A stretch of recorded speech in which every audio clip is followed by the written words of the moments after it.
ঘটনাটি হচ্ছে ফরিদপুর জেলার বোয়ালমারী উপজেলার কোন একটি গ্রামে। ঘটনাটি শুরু হয় 1984 সালের আশেপাশের একটি সময়। ওই গ্রামে একটি মাদ্রাসা রয়েছে, মাদ্রাসার সংলগ্ন একটি মসজিদও রয়েছে। ওই মসজিদের একজন ইমাম ছিলেন, যিনি একই সাথে ইমাম, মাদ্রাসার মুহতামিম এবং ওই মসজিদের জুম্মার নামাজ পড়াতে খতিব হিসাবে দায়িত্ব পালন করতেন। তিনটা পদে একই ব্যক্তি দায়িত্ব পালন করতেন এবং দীর্ঘদিন যাবৎ এই পদে তিনি নিয়োজিত ছিলেন। হঠাৎ করে ওনার কি হলো, উনি মসজিদের সভাপতি এবং কমিটির অন্যান্য সদস্যদেরকে জানান যে তিনি এই পদে আর চাকরি করতে পারবেন না। পারিবারিক কারণে তাকে বাড়িতে ফেরত যেতে হবে। এই ফরিদুল্লাহ সাহেবের বাসা ছিল ফরিদপুরের নগরকান্দা উপজেলার একটি গ্রামে। সেখানে তার পরিবার থাকলেও তিনি এখানেই থাকতেন, কারণ এখানে তার থাকার ব্যবস্থা ছিল।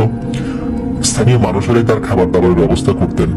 অত্যন্ত দক্ষ, বিচক্ষণ এবং ভালো একজন মানুষ ছিলেন এই ফরিদুল্লাহ। এই ধরনের কর্তৃপক্ষ তাকে কোনোভাবে আসলে ছাড়তে রাজি ছিলেন না। উনি বারবার কমিটিকে জানালেও কমিটি তার কথায় পাত্তা দেয়নি। পাত্তা না দেওয়ার কারণ হলো, কমিটির লোকজন মনে করেছে কোন একটি কারণে, সেটা পারিবারিক কারণেই হোক বা অন্য কোনো কারণে হোক, উনি এখান থেকে চলে যেতে চাচ্ছেন। হয়তোবা সেই কারণটা যদি আস্তে আস্তে ধামাচাপা পড়ে যায়, উনি আর এখান থেকে যাবেন না। অনেক সময় মানুষের রাগের বসে বা কোন একটা কারণে আবেগে কোন একটা কাজ করে ফেলতে চান, সেটা আবার যখন ঠিকঠাক হয়ে যায় তখন আবার মানুষ তার সিদ্ধান্ত থেকে ফেরত আসে। তো কমিটির লোকজন এই চিন্তা করেছিলেন, কারণ কমিটির লোকজন ওনার মতো মানুষ খুঁজে পাওয়াটা দুষ্কর হবে এই চিন্তা করে ওনাকে ছাড়তে চাচ্ছিলেন না। মূলত তার কথার পাত্তা না দেওয়ার কারণ মূলত এটাই ছিল। এরপর তিনি এক কাজ করেন, ফরিদুল্লাহ সাহেব একদম চূড়ান্ত পর্যায়ে সিদ্ধান্ত জানিয়ে দেন এবং কমিটির লোকদেরকে বলে দেন যে এই শেষ জুম্মা আমি পড়াবো, এরপরে আমি আর কোনো দায়িত্ব পালন করতে পারবো না। আমার সমস্যা আছে ভাই, আমি আমার পরিবারের কাছে ফেরত যেতে চাই, আপনারা আপনাদের মতো একজন লোক নিয়োগ করেন। ওই সময়ে কমিটির লোকজন বলে যে আপনি যেহেতু তিনটা দায়িত্বে ছিলেন, এখন এই তিনটা পদের দায়িত্বে একজন আসবেন, আমরা আলাদা আলাদা ভাবে লোক নিয়োগ করার সামর্থ্য রাখি না। তো একজন লোক খুঁজে পাওয়া আগ পর্যন্ত আপনি অন্তত থেকে যান। উনি সম্মতি দেন। উনি বলেন যে সর্বোচ্চ 1 সপ্তাহ, এই 1 সপ্তাহের মধ্যে আপনাদেরকে কাজটি করতে হবে। এখন এত দ্রুততার সাথে কাজটি করার জন্য বিভিন্ন জায়গায় বিজ্ঞপ্তি দেওয়া হলো যে লোক লাগবে, এরকম এরকম যোগ্যতা থাকতে হবে। কয়েকদিনের মধ্যে কিছু কিছু লোক আসতে থাকে এই বিজ্ঞপ্তিটি সম্পর্কে অবগত হয়ে। তাদেরকে মাদ্রাসা এবং মসজিদের কমিটি এবং ওই ইমামও মৌখিক পরীক্ষা নেন, কিন্তু কেউই তাদের পরীক্ষায় মৌখিক পরীক্ষায় মনোভূত হন না। এভাবে যেতে থাকে, 1 দিন 2 দিন যায়, এদিকে সপ্তাহ ঘনিয়ে আসতে থাকে। শেষ জুম্মাবার চলে আসে, যে জুম্মায় ইমাম সাহেব চলে যাবেন, ইমাম সাহেবকে যেতেই হবে। এখন এই যে শেষ জুম্মাবার, ওই দিনও পরীক্ষা ছিল, জুম্মার আগে ছিল, জুম্মার পরেও ছিল।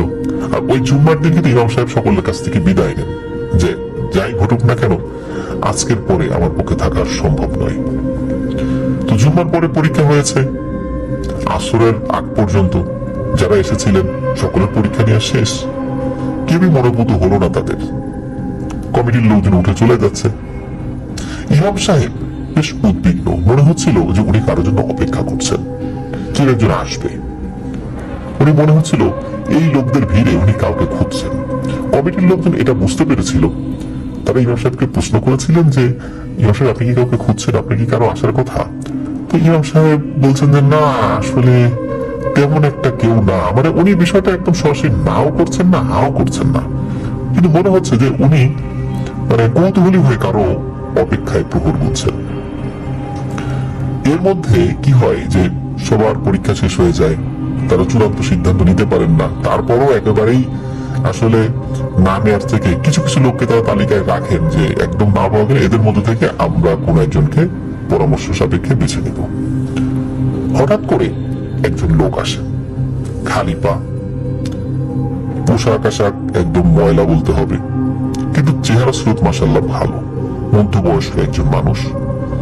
তো উনি এসে সালাম দেন। তখন কিন্তু এই কমিটির লোকজন বের হয়ে চলে যাচ্ছে। উনি এসে বলেন, আচ্ছা পরীক্ষা কি শেষ?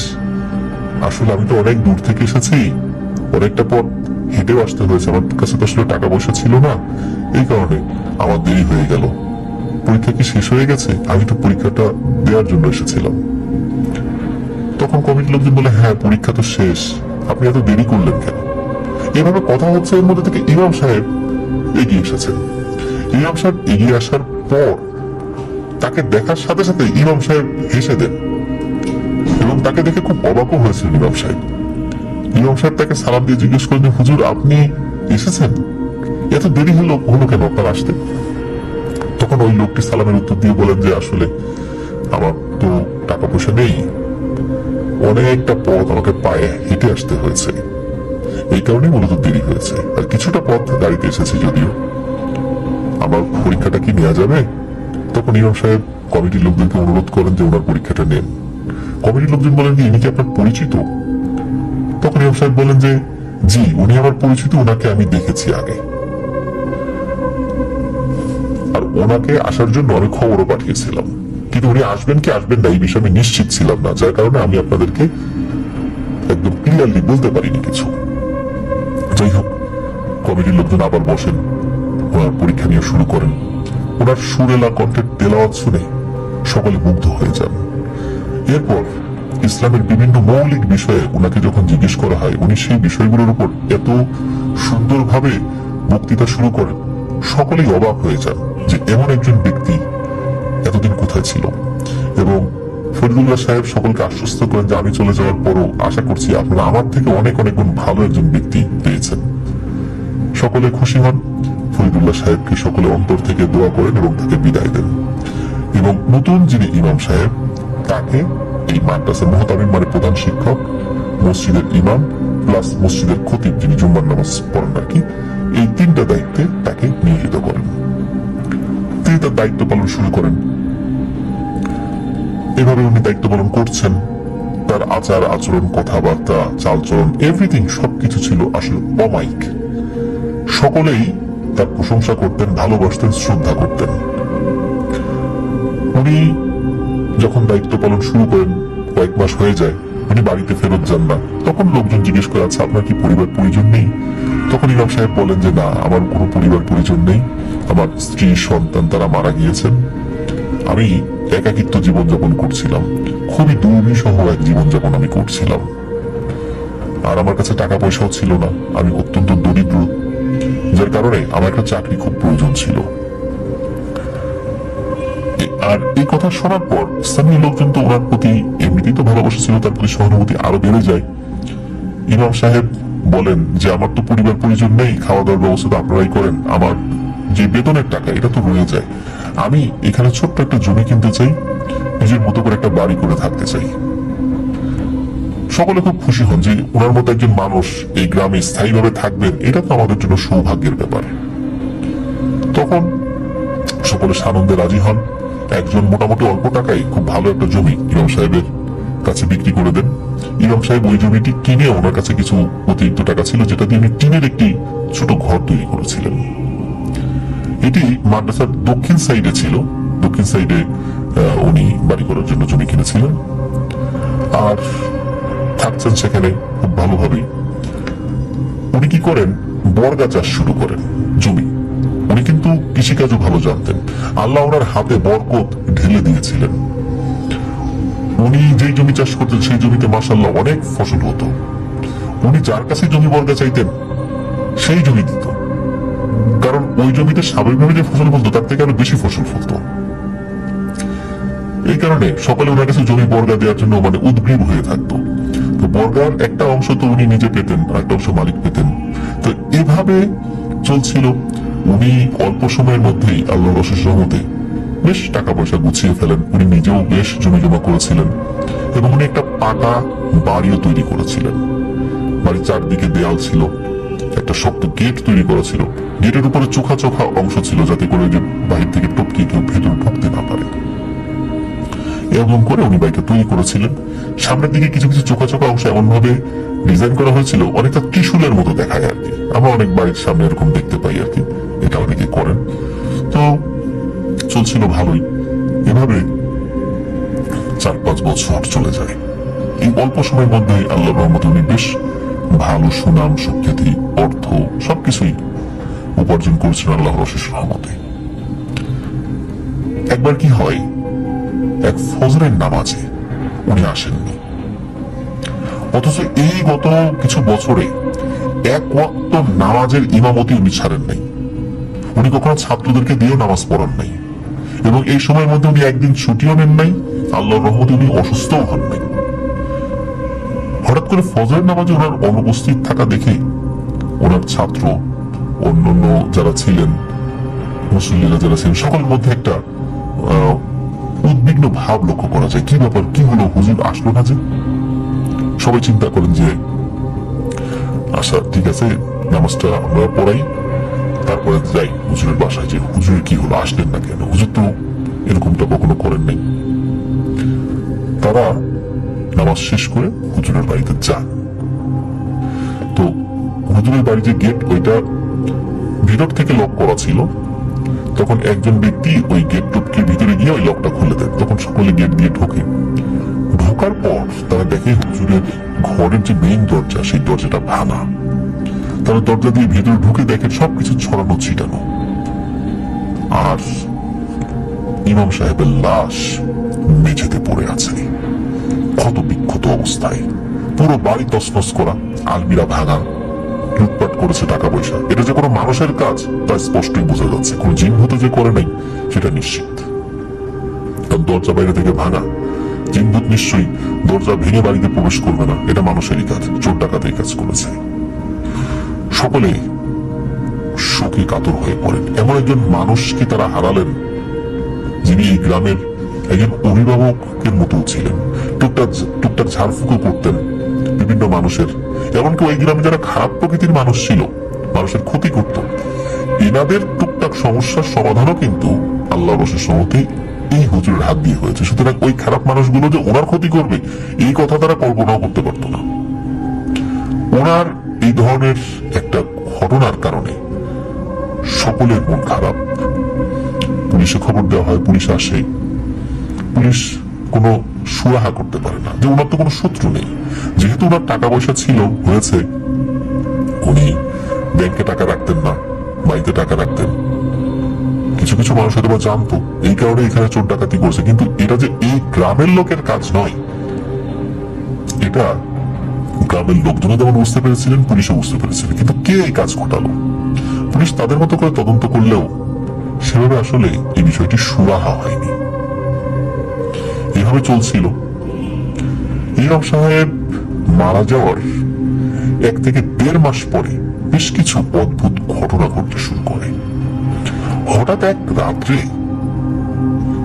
কোনো একজন মানুষের মৃতদেহ ইমাম সাহেবের বাড়ির গেটের সামনে পড়ে থাকে, যেটা ভোরের আলো ফোটার আগেই মানুষ দেখতে পেয়েছিল যারা ফজরের নামাজ পড়তে আসছিলেন। তার মানে এটা গভীর রাত্রেই করা হয়েছে।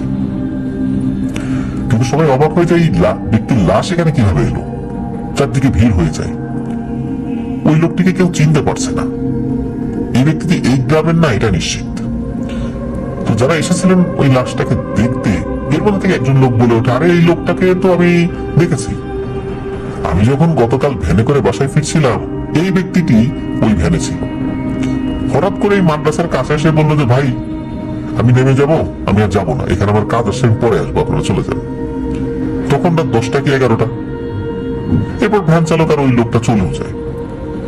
ওই ভিড়ের মধ্যে এই একজন লোক শুধু এতটুকুই বলতে পেরেছে। আর লাশটা এমন ক্ষত বিক্ষত করা হয়েছিল, মুখটা বোঝা যাচ্ছিল, চেহারা বোঝা যাচ্ছিল, কিন্তু পুরো বডি ক্ষত বিক্ষত। মনে হচ্ছে ধারালো কোনো কিছু দিয়ে কুপিয়ে লোকটিকে হত্যা করা হয়েছে। পুলিশে খবর দেওয়া হয়, পুলিশ লাশটি নিয়ে যায়, পোস্টমর্টম করে। কে বা কারা এটা হত্যা করলো সেটা তারা তদন্ত করতে থাকে, কিন্তু এর কোনো সুরাহা পাওয়া যায় না বা সুরাহা করতে পারে না। এই ঘটনার 5 থেকে 7 দিন পর আবার একজন ব্যক্তির লাশ ইমাম সাহেবের গেটের সামনে পাওয়া যায়। আবার সবাই দেখার জন্য চারদিকে ভিড় জমা, সকল লাশ দেখতে আসে। এর মধ্যে দেখে আবার একজন বলে ওঠে, আরে এই লোক, একে তো গতকালকে আমরা ভ্যান নিয়ে আসার সময় ওই ভ্যানে দেখতে পেয়েছিলাম, আমাদের সাথেই ছিল, আমরা 4 জন ছিলাম। ওই লোকটা বলে যে আমি মাদ্রাসার পাশে নামবো, একটু কাজ আছে, তোমরা চলে যাও। তো ওনার নাকি এই জায়গায় কার সাথে টাকা পয়সার হিসাব বিকাশ আছে, এটা বলে উনি নাকি নেমে গিয়েছিলেন। তখনও রাত প্রায় 10টা-11টা ছিল। তো ওই ভ্যান চালক এবং অন্যান্য ব্যক্তি যারা ওই ভ্যানে ছিলেন তারা ওই জায়গায় এসেছিলেন, কারণ ভ্যান চালকের বাড়ি ওই বা অন্যান্য লোকদের বাড়ি ওই গ্রামে ছিল। তারা সকলে কিন্তু একই বক্তব্য দিয়েছিলেন, কিন্তু এই লোকটাকে তারা কেউ চেনেন না। এই ঘটনার 2-3 মাসের মধ্যে আর কোনো ঘটনা ঘটেনি। 2-3 মাস পর একই রকম ভাবে আর একটি ঘটনা ঘটে। আর একটা লাশ ইমাম সাহেবের বাড়ির সামনে পাওয়া যায়। 3টা লাশেরই একই রকম ভাবে মৃত্যু হয়েছে, কিন্তু তৃতীয় ব্যক্তির কোনো খোঁজ খবর পাওয়া যায় না। মানে গতবার তো দুজনের তথ্য কিছুটা হলে পাওয়া গিয়েছিল, কেউ না কেউ দেখেছিল, কিন্তু এই তৃতীয় ব্যক্তির কোনো তথ্য পাওয়া যায় না। এর লাশ কিভাবে এখানে এলো, এই ব্যক্তি বা কিভাবে এখানে এসেছিল, কোনো তথ্য পাওয়া যায় না। আর এই তৃতীয় ব্যক্তির লাশ পাওয়ার চতুর্থ লাশটি পাওয়া যায় এই লাশ পাওয়ার 3য় দিনের মাথায়। চতুর্থ লাশটি ওই বাড়ির গেটের উপরে ত্রিশূলের মতো যে অংশটা ছিল, চোখা অংশ, এই ত্রিশূলের মাথায় ঝোলানো ছিল। আগের গুলোর থেকে একে অত্যন্ত নির্মম ভাবে হত্যা করা হয়েছে, আর মাথাটাকে পুরো ঘুরিয়ে দেওয়া হয়েছে, আর ত্রিশূলের ভিতর পুরো বডিটাকে গেঁথে দেওয়া হয়েছিল। এলাকার সকলে একটা ভয়ের মধ্যে থাকে এবং ওই বাড়িটাকে ভূতের বাড়ি বলে অভিহিত করে, যদিও বা ওই বাড়ির ভেতর থেকে কোনো ধরনের ভৌতিক আওয়াজ বা এই টাইপের কোনো কিছু শোনা যেত না। বাড়িটির পাশে একটা মাদ্রাসা ছিল। মাদ্রাসা চলমান, কিন্তু মাদ্রাসার কোনো ছাত্র, হুজুর, মানে শিক্ষক বা আশেপাশের লোকজন কেউ কিছু বুঝতে পারেনি বা কিছু উপলব্ধিও করতে পারেনি। একজন মানুষকে সেখানে যদি এভাবে হত্যা করা হয়, শুধু চিৎকার চেঁচামেচি করবে না, কোনো সারা শব্দ কিন্তু কেউ পায়নি। সেই ইমাম সাহেবের বাড়ির পাশে একটি সিএনজি পাওয়া গিয়েছিল। মানে চতুর্থ ব্যক্তির লাশ যখন পাওয়া গিয়েছিল তখন একটি সিএনজি রাখা ছিল। এই সিএনজি ড্রাইভারকেই মূলত এই ত্রিশূলের মধ্যে গেঁথে থাকতে দেখা যায়। এখন ওই ভিড়ের মধ্যে দুজন ব্যক্তি তারা বলে, জানে এই ব্যক্তিতে সিএনজি চালক, এনার সিএনজিতে তো আমরা আসছিলাম। আসলে ওই সময় সিএনজিতে না, ওই সময় বেবি ট্যাক্সি আর কি, ওই সময় তো সিএনজি ভাবে চালু হয়নি ওই এলাকায়। তো ওই ব্যক্তি নাকি এই এলাকায় আসছিলেন। এই এলাকায় আসছিলেন বলতে ওই যে দুজন লোক ওই এলাকার ছিলেন আর কি, তারা বলেন যে আমরা তো আমাদের এলাকায় আসবো। তখন এই টেম্পোওয়ালাকে বললাম যে আপনি কি যাবেন? তো বলে, হ্যাঁ আমি তো ওইদিকে যাবো বলে মনস্থির করেছি, আপনারা যেহেতু আসছেন ভালো হলো, কিন্তু আমার তো তেমন কোনো কাজ নেই ওইদিকে, আপনারা গেলে ভাড়াটা একটু বাড়িয়ে দিতে হবে। তখন ওরা বলে, আচ্ছা ঠিক আছে যান, ভাড়া ওরা বেশি দেবো। যখনই নাকি ওই মাদ্রাসার কাছে এসেছে বা মাদ্রাসার সংলগ্ন বাড়ির কাছে এসেছে, হঠাৎ করে সিএনজি বন্ধ হয়ে যায়, কোনোভাবেই সিএনজি কে চালু করতে পারে না। তখন সিএনজি চালক বলে, ভাই আমি তো আর স্টার্ট দিতে পারছি না, মানে ওই বেবি ট্যাক্সি আর কি, তো আপনারা চলে যান, আমি দেখি কি করা যায় এটা, বা আমি অন্যদিকে চলে যাই, সকালে এসে আমি আমার এই গাড়িটা ঠিক করব। তো কথাবার্তা বলার মাঝেই নাকি কোথা থেকে একটা ভ্যান চলে আসে। সকলে সেই ভ্যানওয়ালাকে দাঁড় করায় এবং ওই গাড়ির যিনি ড্রাইভার তিনি ওই ভ্যানে অন্য যাত্রীদেরকে তুলে দেন। এই ঘটনা এই পর্যন্তই। এরপরে মূলত ওই টেম্পো চালকের লাশ ওখানে পাওয়া যায়। ওদিকে পূর্বের যিনি ইমাম সাহেব অর্থাৎ ফরিদ সাহেব, উনি ওই চতুর্থ লাশ পাওয়ার পর উনি এসেছিলেন। সকলের প্রশ্ন, আচ্ছা আপনি কিভাবে জানলেন যে এখানে লাশ পাওয়া গেছে, আপনি এই লাশের জানাজা করার জন্য আসছেন? অদ্ভুত ব্যাপার তো। তখন এই ফরিদ সাহেব বলেন, আমি জানতে পেরেছি এই মাদ্রাসায় কেউ একজন মারা গেছে এবং আমাকে বলা হয়েছে যে আমি যেন তার জানাজায় শরীক হই। 4টা খুন কিভাবে হলো, কেন হলো, মানুষ কিন্তু তখনও কিছু জানে না। অনেকভাবে জানার চেষ্টা করা হয়েছিল, কেউ কিন্তু কোনো তথ্য পায়নি। তখন পূর্বের সেই ইমাম সাহেব মানে ফরিদ সাহেব কিছু ঘটনা বলেন, সকলকে অবাক করে দিয়ে তিনি বলেন যে আসলে এই ব্যক্তিটা তারা তাদের কৃতকর্মের সাজা পেয়েছে, এটাই হওয়া উচিত ছিল তাদের সাথে, কারণ এমন কোনো প্রমাণ ছিল না যে প্রমাণ দিয়ে এই ব্যক্তিদেরকে শাস্তির আওতায় আনা যেত। তখন সকলে বলে, আপনি এটা কিভাবে জানলেন বা কেনই বা তাদের সাথে এটা হবে? তখন ইমাম সাহেব বেশ কিছু বছর আগের ঘটনার কথা তিনি বলেন। তারা বলেন যে আপনাদের কি মনে আছে যে আমি একজন ব্যক্তিকে, মানে এখানকার যিনি ইমাম সাহেব ছিলেন তিনি মারা গেছেন, তাকে হত্যা করা হয়েছে। তাকে দেখে বলেছিলেন, আমি বলেছিলাম যে আপনি এসেছেন, আসতে তো দেরি হলো কেন? আসলে এই লোকটি আমার পরিচিত ছিল না। আমাকে এই ব্যক্তিটি স্বপ্নে দেখা দিত এবং বলতো যে আমি খুবই দরিদ্র, আমাকে একটা কাজের ব্যবস্থা করে দেন। আপনার তো পরিবার পরিজন আছে, আপনি অন্য কিছু করতে পারবেন, আমার করার কিছুই নেই, আমাকে একটা কাজের ব্যবস্থা করে দেন। এরপর থেকে উনি রেগুলার এই স্বপ্নটা দেখতেন এবং স্বপ্ন দেখার এক পর্যায়ে উনি সিদ্ধান্ত নেন যে চাকরিটা ছেড়ে দিবেন। এরপরেই মূলত এই ফরিদ সাহেব কমিটিকে জানিয়েছিলেন। তো কমিটির লোকজন রাজি হয় না। এর ভিতরে ওই স্বপ্নটা উনি ক্রমাগত দেখেই যাচ্ছিলেন। একটা পর্যায়ে উনি সাফ সাফ জানিয়ে দেন যে এই জুম্মার পরে আমি থাকতে পারবো না। এদিকে স্বপ্নের মধ্যে নাকি কেউ তাকে বলেছিল যে মৌখিক পরীক্ষা দিতে একজন ব্যক্তি আসবেন। ওই কারণে উনি আসলে অপেক্ষা করছেন যে দিন যায়, সময় চলে যাচ্ছে, কোনো ব্যক্তিতেও আসে না। আর স্বপ্নের মধ্যে নাকি যে ব্যক্তিটি আসবে তার চেহারাও দেখানো হয়েছিল। সেই চেহারাটা ছিল এই যে যিনি নিহত হয়েছেন সেই ইমাম সাহেবের চেহারা। মূলত তাকে দেখার সাথে সাথে উনি অবাক হয়েছিলেন এবং বলেছিলেন যে আপনি এসেছেন, এত দেরি হলো কেন? আসলে এই ব্যক্তির সাথে ওনার পূর্বে কোনো পরিচয় ছিল না। এই ব্যক্তি কে, তার পরিচয় কি, এইগুলো সম্পর্কে আসলে ওই ইমাম সাহেবও জানতেন না এবং কেউই আসলে তার পরিচয় জানতেন না। তবে উনি যে একজন মানুষ ছিলেন এটা নিশ্চিত। স্বপ্নের মধ্যে নাকি একজন আগন্তুক তাকে বলেও দিয়েছিলেন যে অমুক দিন অমুক সময় তিনি উপস্থিত হবেন, কিন্তু সময় চলে যাচ্ছিল, উনি উপস্থিত হচ্ছিলেন না। এই জন্য ওই ফরিদুল্লাহ সাহেবের মধ্যে একটা উদ্বিগ্ন ভাব দেখা যাচ্ছিল। হতে পারে ওই লোকটি আল্লাহর কোনো খাস বান্দা, জিন বা অন্য কেউ। তবে ইনি যে মানুষ ছিলেন, তার আচার আচরণে আশেপাশের যারা ছিলেন তারা সকলে বুঝতে পেরেছিলেন যে জিনদের আচরণে কিছু পার্থক্য থাকে, যে তারা যদি মানুষের স্রোত ধরে থাকেও। ওই লোকটি, মানে ইমাম সাহেব যেদিন মারা যান সেদিন নাকি ফরিদ সাহেবকে স্বপ্নের মধ্যে দেখানো হয়েছিল যে কেউ ওই লোকটিকে খুন করেছে।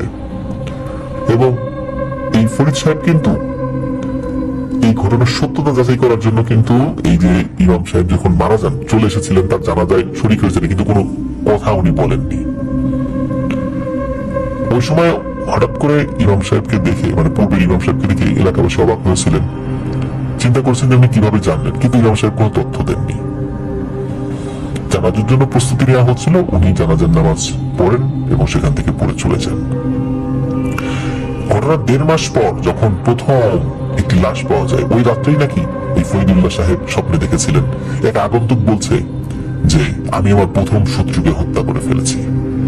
যারা নির্মম ভাবে ইমাম সাহেবকে হত্যা করেছিল, টাকা পয়সা লুট করে নিয়ে গিয়েছিল, তাদের মধ্যে প্রথম জনকে হত্যা করলাম। এরপরে যেদিন দ্বিতীয় ব্যক্তিকে হত্যা করা হয় সেদিনও নাকি এই আগন্তুক ব্যক্তি এই ফরিদুল্লাহ সাহেবের স্বপ্নে আসেন এবং তাকে জানান। তৃতীয় ব্যক্তিকে হত্যা করার পরও একই রকম অবস্থা। চতুর্থ ব্যক্তি যেদিন খুন হবে, এই খুনের ঘটনাটাও নাকি ওই আগন্তুক ব্যক্তি ইমাম সাহেবকে স্বপ্নে বলে দিয়েছিল যে এই চতুর্থ ব্যক্তি যে খুন হবে তাকে অনেক নির্মম ভাবে হত্যা করা হবে এবং এই ব্যক্তিটি নাকি খুব বেশি কষ্ট দিয়েছিল ওই ইমাম সাহেবকে। ওই ব্যক্তিটি ইমাম সাহেবের পেটে ছুরি চালিয়েছিল। আর ওই ব্যক্তির লাশ যে ওই ত্রিশূলের মাথায় ঝোলানো অবস্থায় পাওয়া যাবে, এটিও নাকি ফরিদুল্লাহ সাহেবকে। আমরা 3 ভাই, আমি তৃতীয়। ঘটনাটি ঘটে 2013 সালে, যখন আমার বড় ভাইয়ের সবেমাত্র বিয়ে হয়েছে। আমি তখন জগন্নাথ বিশ্ববিদ্যালয়ে মাস্টার্স পড়ছিলাম এবং আমার ছোট ভাই রাজীব ক্লাস 9-এ পড়ে।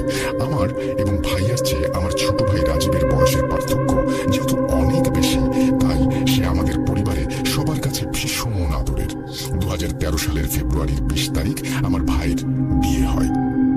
বিয়ের পর প্রায় 2 মাস পরে, পহেলা বৈশাখের 3-4 দিন পরেই আমার ভাইটি খুব রহস্যজনকভাবে মারা যায়। সেদিন রাত 8টার পরেও আমাদের কাছে বায়না করলো যে ওর এক বন্ধুকে নিয়ে নাইট শোতে সিনেমা যাবে। আমরা সবাই আপত্তি করছিলাম, কিন্তু ওর জেদের কারণে হার মানতে বাধ্য হলাম। নাইট শো দেখে ফেরার পথে ওর বন্ধুর বাড়িটা আগে পড়ে, তাই বন্ধুটি আগে বাসায় চলে যায় এবং প্রায় 10 মিনিটের পথ ওর একা একা হেঁটে আসার কথা ছিল। আমরা সবাই ভয় পেতে শুরু করি, কারণ রাত 3টা বেজে যাবার পরেও সে বাসায় ফেরেনি। তারপর আমি এবং বাবা অন্ধকার রাতে বাইরে বেরিয়ে খুঁজতে শুরু করি। খুঁজতে খুঁজতে আমরা যা আবিষ্কার করি তা দেখার জন্য আমরা মোটেও প্রস্তুত ছিলাম না। বাসার কাছাকাছি একটা কবরস্থানের প্রাচীর সংলগ্ন একটি বড় আম গাছে রাজীবের ঝুলন্ত দেহ ঝুলে আছে। তার পোস্টমর্টম করানো হয় এবং তাতে ধরা পড়ে যে তাকে শ্বাসরোধ করে হত্যা করে তারপর তাকে গাছে ঝুলিয়ে দেওয়া হয়। এই ঘটনায় স্বাভাবিকভাবে আমাদের সবার সন্দেহ ওই বন্ধুটির উপরে পড়ে, কিন্তু ওদের হাউজিং কমপ্লেক্সের শিলঘরের সিসি ক্যামেরার ফুটেজ ক্লিপে দেখা যায় যে 12টার দিকে সে বাসায় ঢুকে পড়ে এবং এরপর কোথাও বের হয়নি। কাজেই এক্ষেত্রে তার বিরুদ্ধে লিগালি স্টেপ নেবার কোনো অপশন ছিল না। তাই এই ঘটনা নিছক একটা দুর্ঘটনা মনে করে তার জানাজা ও কবর দেওয়া হয়। পরে আস্তে আস্তে পুরো বিষয়টি স্বাভাবিক হয়ে গেলে বাবা বিষয়টিকে মোটেও স্বাভাবিকভাবে নিতে পারছিলেন না। তিনি তখনও মনে মনে ভাবছিলেন তার ওই বন্ধুটি তার ছোট ছেলেকে প্রতিহিংসাবশত খুন করেছে।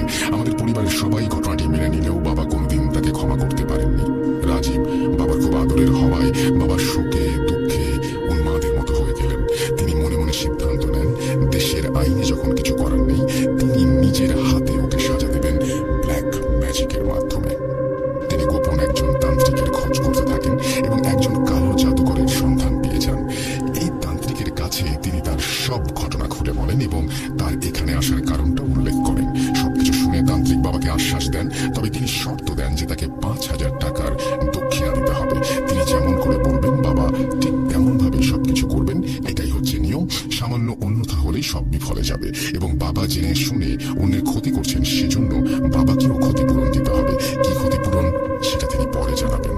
বাবা সেই লোকের প্রতিটি শর্ত মেনে নেন। পরের দিন তিনি দক্ষিণা দিয়ে যান এবং তান্ত্রিক ওই দিন রাত 1টার সময় তাকে কিছু জিনিস নিয়ে আবার আসতে বলেন। যা যা আনতে বলেন সেগুলো হলো যে আম গাছে ঝুলন্ত অবস্থায় তাকে পাওয়া গিয়েছিল, সেই গাছের একটি ডাল, রাজীবের কবরের 1 মুঠো মাটি, কবরস্থানের পুরনো লাশ থেকে একটা খুলি, একটা লোহার টুকরো এবং বড় একটি আস্ত রসুন। তিনি বলেন যে তুই যখন কবর খোঁড়াখুড়ি করবি তখন তোকে অনেকভাবে বাধা দেওয়ার চেষ্টা করা হবে, অনেক বাধা বিপত্তি আসবে, কিন্তু তুই কোনো দিকে তাকাবি না, কোনো কিছু তোয়াক্কা করবি না, তাতে করে তোর প্রতিশোধ তুই নিতে পারবি না। সেদিন আমরা সবাই খুব তাড়াতাড়ি শুয়ে পড়ি, কারণ সেদিন সারাদিনে আমাদের উপর দিয়ে খুব ধকল গিয়েছিল। সবাই ঘুমিয়ে পড়ার পর রাত 12:15টার দিকে উনি কোদাল হাতে চুপিসারে বেরিয়ে যান এবং ঘর থেকে একটা রসুন এবং লোহা নিয়ে যান। পরবর্তীতে তিনি আম গাছের ডাল ও মাটি জোগাড় করে ফেলেন। তখন তিনি একটি পুরনো কবরের মাটি খুঁড়তে শুরু করলেন। ঠিক তখনই কবরস্থানের প্রাচীরের ভেতরে প্রচুর ঝড় বৃষ্টি এবং বাজ পড়া শুরু হলো। কবরস্থানের চারিদিক থেকে ওনার নাম ধরে অনেকে ডাকাডাকি শুরু করলেন এবং বাতাস বইতে থাকে, যে বাতাসের ঘূর্ণিতে উনি মাটিতে পড়ে যান। বাবা ভীষণ ভয় পান, কিন্তু বাবা উঠে দাঁড়িয়ে কোনো কিছু তোয়াক্কা না করে সফলভাবে খুলি বের করে আনেন এবং রাত 1টার মধ্যেই ওই তান্ত্রিকের কাছে পৌঁছে যান। তিনি ঘরে ঢোকা মাত্রই তান্ত্রিকের গমগমে গলার স্বর শুনতে পান। আমি জানতাম তুই পারবি, আয় এগুলো নিয়ে ভেতরে আয়। বাবা কাঁপতে কাঁপতে এগুলো নিয়ে ওনার কাছে যান এবং তান্ত্রিক বলে তোকে আরো একটা কাজ করতে হবে। আমি এখন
কবিরাজ বাবাকে এবং ওই বন্ধুর বাবাকে নিয়ে একটি অন্ধকার বদ্ধ ঘরে ওই জিনের সাথে কথা বলেন এবং তাকে এখান থেকে চলে যেতে বলেন, কিন্তু সেই জিন বলে সে যাবে না, কিন্তু সে প্রতিশ্রুতিবদ্ধ এবং সে বলে আমাকে ওনার বড় ছেলে কিংবা ছোট ছেলের কোনো একটা অঙ্গ সাথে করে নিয়ে যেতেই হবে, আমি আমার ওয়াদা ভাঙতে পারবো না।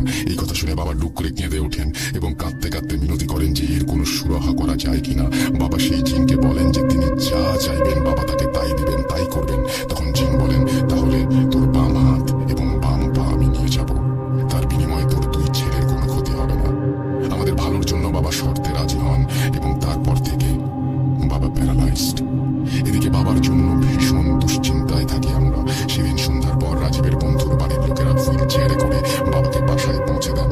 বাবা আমাদের সব ঘটনা খুলে বলেন এবং আবারও তাদের কাছে ক্ষমা চান। তারা সত্যিই ভালো মানুষ হওয়ায় বাবাকে তারা ক্ষমা করে দেন। এরপর সেই বন্ধু সুস্থ হয়ে ওঠে এবং বাবাকে বাকি জীবন প্যারালাইজড হয়ে থাকতে হয়। আর 3 বছর প্যারালাইজড থাকার পর বাবা আমাদের ছেড়ে 2016 সালে চলে যান। সবার কাছে আমরা বাবার জন্য দোয়া প্রার্থী, কারণ শেষমেশ উনি নিজের ভুল বুঝতে পেরে তার প্রায়শ্চিত্ত করেছিলেন।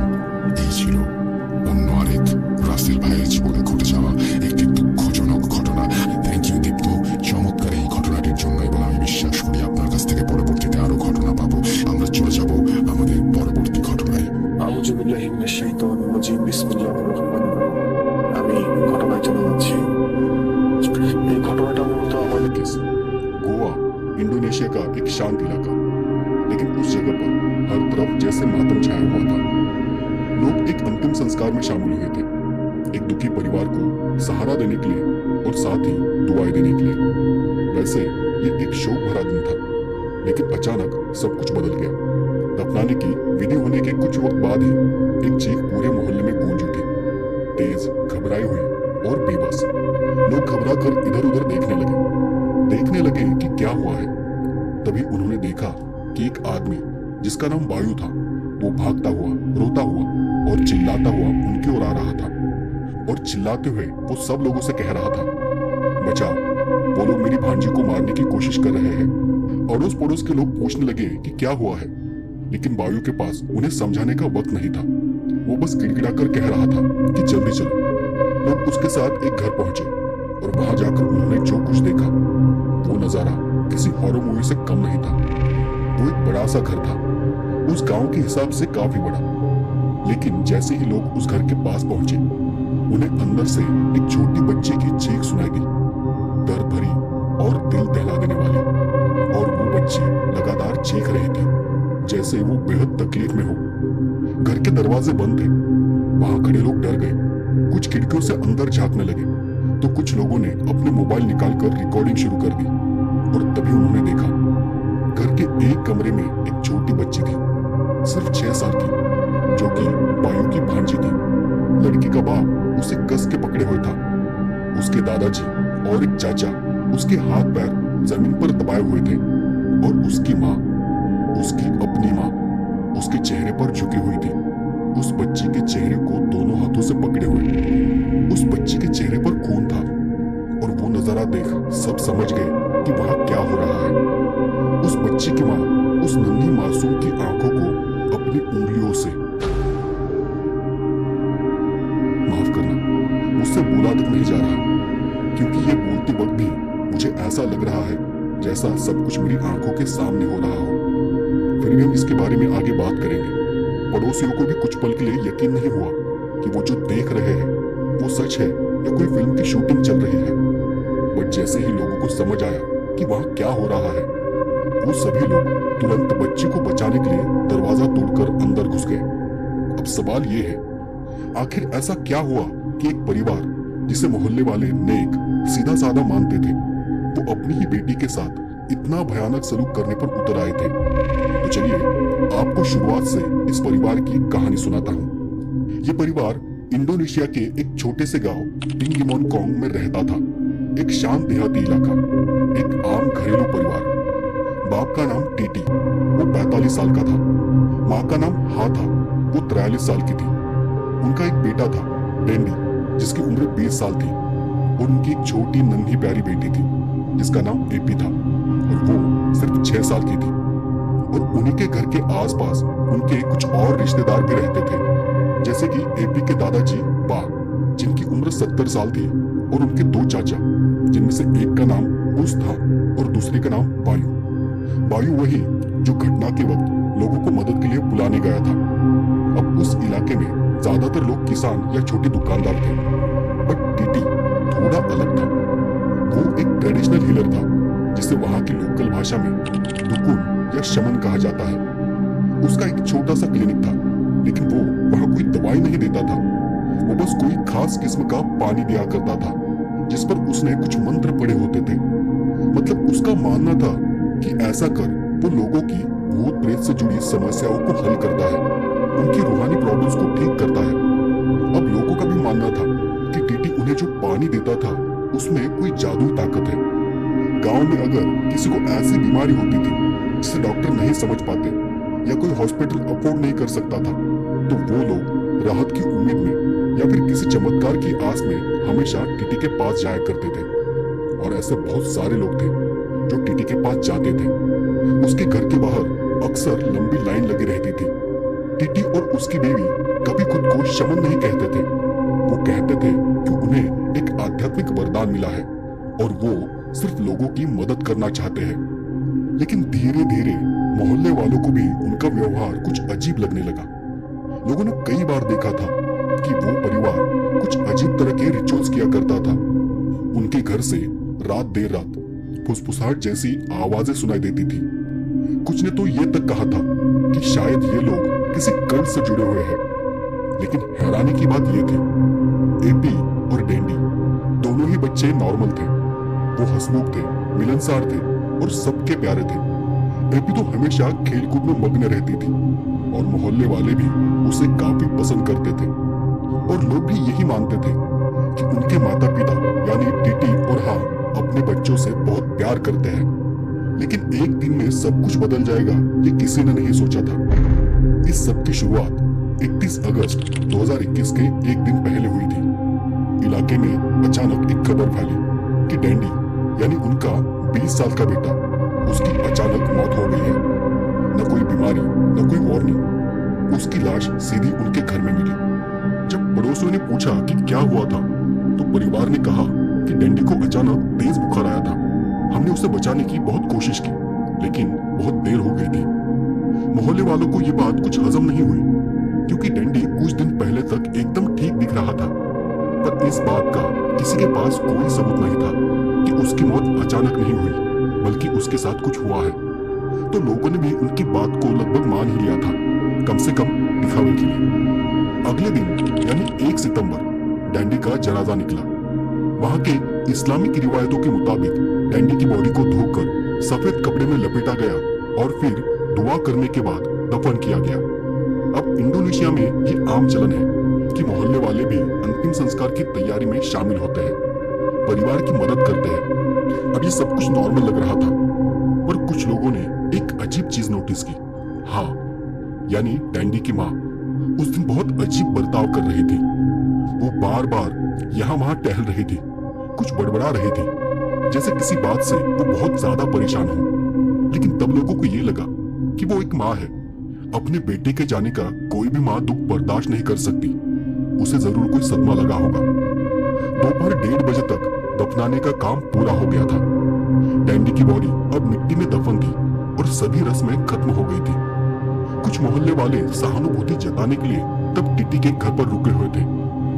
लेकिन अजीब बात यह थी कि परिवार के जो खास लोग थे, मतलब टीटी, हाँ, वो वहां पर नहीं थे। उसके ठीक कुछ वक्त बाद आसपास का एक लोकल कॉन्ट्रैक्टर जिसका नाम रूडी था, वो शोक जताने के लिए उनके घर पर चला गया। वो उस कमरे में गया जो आमतौर पर मेहमानों के लिए रखा जाता था, ऐसी एक शांत जगह जहां लोग दुखी परिवार को दिलासा दे सके। लेकिन वहां पर न कोई सन्नाटा था और न ही कोई प्रार्थनाएं, बल्कि वहां चीखें गूंज रही थी। एक नहीं, कई आवाजें जो बेतरतीब और डरा देने वाली थी। रूडी ये देखने के लिए थोड़ा आगे बढ़ा कि अंदर क्या हो रहा है, और जो उसने देखा उसे देखकर उसकी रूह कांप गई। घर के अंदर 6 साल की छोटी बच्ची, मतलब कि एपी, अपने आप को छुड़ाने के लिए झटपटा रही थी और घर वालों ने उसे जबरदस्ती पकड़ कर रखा था। उसके पापा टीटी ने उसे जमीन पर दबा रखा था। उसकी माँ उसके सामने खड़ी होकर जोर जोर से चीख रही थी, जैसे वो कोई मंत्र बड़बड़ा रही हो या फिर वो पूरी तरह से पागल हो चुकी हो। और एपी खुद को छुड़ाने के लिए हाथ पांव मार रही थी, लेकिन उसके पैरों को उसके दादाजी ने मतलब बा ने पकड़ रखा था। अब ये सब देखकर रूडी घबरा गया। उसने उन्हें रोकने की बहुत कोशिश की, लेकिन लड़की का जो चाचा था एस, उसने उसे रोक लिया। वो उसे अंदर नहीं आने देना चाहता था। तभी एपी के माँ ने रूडी की तरफ देखकर चीखते हुए कहा, असुलों को मतलब दूर हो जाओ, यहाँ से दूर हो जाओ। और उस चाचा ने रूडी की मदद करने के बजाय उसे धक्का देकर घर से बाहर निकाल दिया। तभी एक और चीख सुनाई दी और इस बार आवाज एक आदमी की थी और वो था बायू, एपी का दूसरा चाचा। वो मदद के लिए चिल्ला रहा था और कह रहा था कि जल्दी चलो, मेरी भांजी को कोई मार रहा है। जब सब लोग घर की तरफ भागे तो जो देखा वो पहले से भी ज्यादा डरावना था।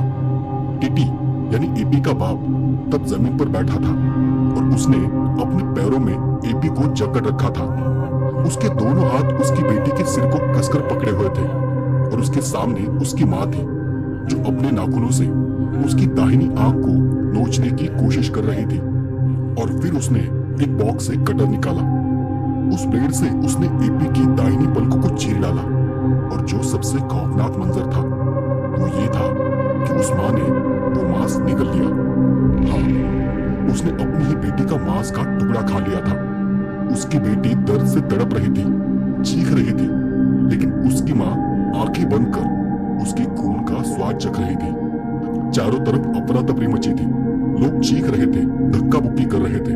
लोग दरवाजा तोड़कर घर के अंदर घुस गए और किसी तरह एपी को छुड़ाने की कोशिश कर रहे थे, लेकिन उसके हाथ पैर अब भी उसके दादा और चाचा ने पकड़े हुए थे। और इस सब के बीच उसकी माँ चिल्ला रही थी। वो कह रही थी कि वो ये सब अपनी बेटी की भलाई के लिए कर रही है। वो उसे एक बीमारी से ठीक करना चाहती है। और सबसे बुरी बात तो ये थी कि वो लगभग कामयाब हो चुके थे। आखिरकार वही की एक महिला जिसका नाम बेला था, उसने किसी तरह एपी को उसके परिवार वालों से छुड़ा लिया। एपी तब खून में लथपथ थी, लेकिन जिंदा थी। जब बेला एपी को बचा रही थी, तब भी उसकी माँ और दादी उस पर चिल्लाते हुए, झपटते हुए बच्चे को वापस खींचने की कोशिश कर रही थी। लेकिन खुशकिस्मती से फौज के एक अफसर ने यह देख लिया और उसने बीच में आकर एपी को उनसे छुड़ा लिया। फिर उस लड़की को जल्द से जल्द हॉस्पिटल ले जाया गया। वो जख्मी थी, सदमे में थी, लेकिन जिंदा थी। उधर पड़ोसियों ने पूरे घर को घेर लिया था ताकि पुलिस आने तक वहां से कोई भाग न सके। बायू ने पहले ही पुलिस को कॉल कर दिया था और थोड़ी ही देर बाद पुलिस वहां आ पहुंची और टीटी, हाँ, दादाजी, बा और दादी सबको हिरासत में ले लिया गया। लेकिन तब तक उसका दूसरा चाचा एस किसी छुपे रास्ते से फरार हो चुका था। बाद में पुलिस ने 8 गवाहों से पूछताछ की और उनके बयानों से सारा मामला साफ होता गया। गवाहों के मुताबिक दादा और चाचा इस पूरे तथाकथित रिचुअल में सबसे ज्यादा हिंसक थे। उन्होंने ही बच्चे को पकड़े रखा था और उस पर जुल्म करने के लिए उकसा रहे थे। शुरुआत में यह कंफ्यूजन था कि क्या बच्चे के माता पिता यानी टीटी और हाँ मानसिक रूप से ठीक है भी या नहीं, क्योंकि डिटेंशन सेंटर में दोनों का बर्ताव बहुत ही अजीब था। वो बार बार अपनी बेटी को पुकारते थे और कहते थे कि उन्हें उसका इलाज पूरा करना है। टीटी का ये कहना था कि एक आत्मा की आवाज उसे ये सब करने को कह रही थी। डॉक्टर्स को थोड़ा शक हुआ कि शायद इन्हें स्किज़ोफ्रेनिया बीमारी हुई होगी और इसी वजह से उन्हें ये डर भी था कि शायद इन्हें कोई सजा भी न मिले, क्योंकि इंडोनेशिया में अगर कोई आरोपी मानसिक रूप से बीमार साबित हो जाता है तो उसे हल्की सजा मिल सकती है या वो पूरी तरह से बरी भी किया जा सकता है। लेकिन वहां की आम जनता इस बात से बेहद नाराज थी और उनका यही कहना था कि इस घटना को एक मानसिक बीमारी के तौर पर नहीं बल्कि एक जुर्म की तरह देखा जाना चाहिए। लेकिन आखिर में डीप साइकोलॉजिकल और पुलिस जांच के बाद यह पता चला कि टीटी और हा पूरी तरह से होश में थे। हो सकता है कि वो अजीब मान्यताओं में यकीन रखते हो, लेकिन वो मानसिक रूप से बीमार नहीं थे। उन्होंने जानबूझकर और सोच समझकर ये सब किया था, ये मानते हुए कि वो एक आध्यात्मिक रिचुअल कर रहे हैं जिससे उनकी बेटी का शुद्धिकरण होगा। आखिर में दोनों माँ बाप को मानसिक रूप से फिट माना गया और उन्हें दादा और चाचा के साथ मुख्य अपराधियों की लिस्ट में रखा गया। और इस पूरी घटना में एक और हैरानी की बात थी कि दादी को सिर्फ गवाह और सहायक के तौर पर रखा गया था, उसकी कोई जांच नहीं हुई थी। जब पुलिस ने टीटी और हा से सीधा सवाल किया कि तुमने अपनी बेटी के साथ ये सब क्यों किया, तब उनका जवाब रोंगटे खड़े कर देने वाला था। उन्होंने कहा कि उन्हें यकीन था कि उनकी बेटी पर गंडररूओ नाम की एक डरावनी आत्मा का साया है। इंडोनेशिया की लोक कथाओं में गंडररूओ आमतौर पर औरतों को अपना निशाना बनाती है, बच्चों को नहीं। लेकिन उनका ऐसा भी मानना था कि उनकी बेटी इसलिए आत्मा की शिकार बनी क्योंकि वो आत्माओं को देख सकती थी। हाँ ने यह भी बताया कि उनकी बेटी कुछ दिनों से अजीब बर्ताव करने लगी थी, मतलब बेमतलब चीखना, खुद से बातें करना, जैसे उसके अंदर कोई और हो। और उनके दिमाग में उसके इलाज का एक ही हल था कि उसकी आंखें छीन ली जाए। मतलब अगर वो देख ही नहीं सकेगी तो उसे आत्माएं भी दिखाई नहीं देगी। लेकिन बात यही नहीं रुकी। ये इस केस का बस एक पहलू था। दूसरा पहलू तब सामने आया जब उन्होंने कहा कि टीटी के मेंटर, एक ओझा मतलब एक तांत्रिक ने उन्हें बताया था कि उनका पूरा खानदान श्रापित है और उस श्राप को हटाने के लिए सबसे पहले उन्हें बेटे का शुद्धिकरण करना होगा। पुलिस ने पूछा कि पहले बेटे का शुद्धिकरण करना इसका क्या मतलब है, लेकिन माँ बाप ने इसका कोई जवाब नहीं दिया। और जब ये बात गांव में फैल गई तब लोग कहने लगे कि शायद इस परिवार ने किसी डील के तहत अपने बेटे की बलि दी है। क्या इसका कोई ठोस सबूत था? नहीं, सिर्फ बातें थी और अफवाहें थी। लेकिन पुलिस के लिए फिर से जांच शुरू करने के लिए इतना काफी था। पुलिस ने पहले की पूछताछ की वीडियो को दोबारा देखा और फिर उन्हें कुछ अजीब सा नजर आया। टीटी और हा इन दोनों ने यह माना था कि उन्होंने अपने बेटे डैंडी को शुद्ध करने की कोशिश की थी और वो बार बार वही शब्द इस्तेमाल कर रहे थे कि शुद्धिकरण करना है। और पुलिस को लगा कि अब कुछ करना होगा और 20 सितंबर 2021 को पुलिस ने एक बड़ा कदम उठाया। उन्होंने डैंडी की कब्र खुदवाने का फैसला किया। अब इंडोनेशियन कल्चर में ये बहुत बड़ा मुद्दा है। मतलब किसी की कब्र को खोदना एक तरह से हराम माना जाता है। लोग मानते हैं कि मरे हुए लोगों की शांति भंग नहीं की जाती, लेकिन इन्वेस्टिगेटर्स को सच्चाई जाननी थी। कब्र के चारों ओर भीड़ जमा हो गई।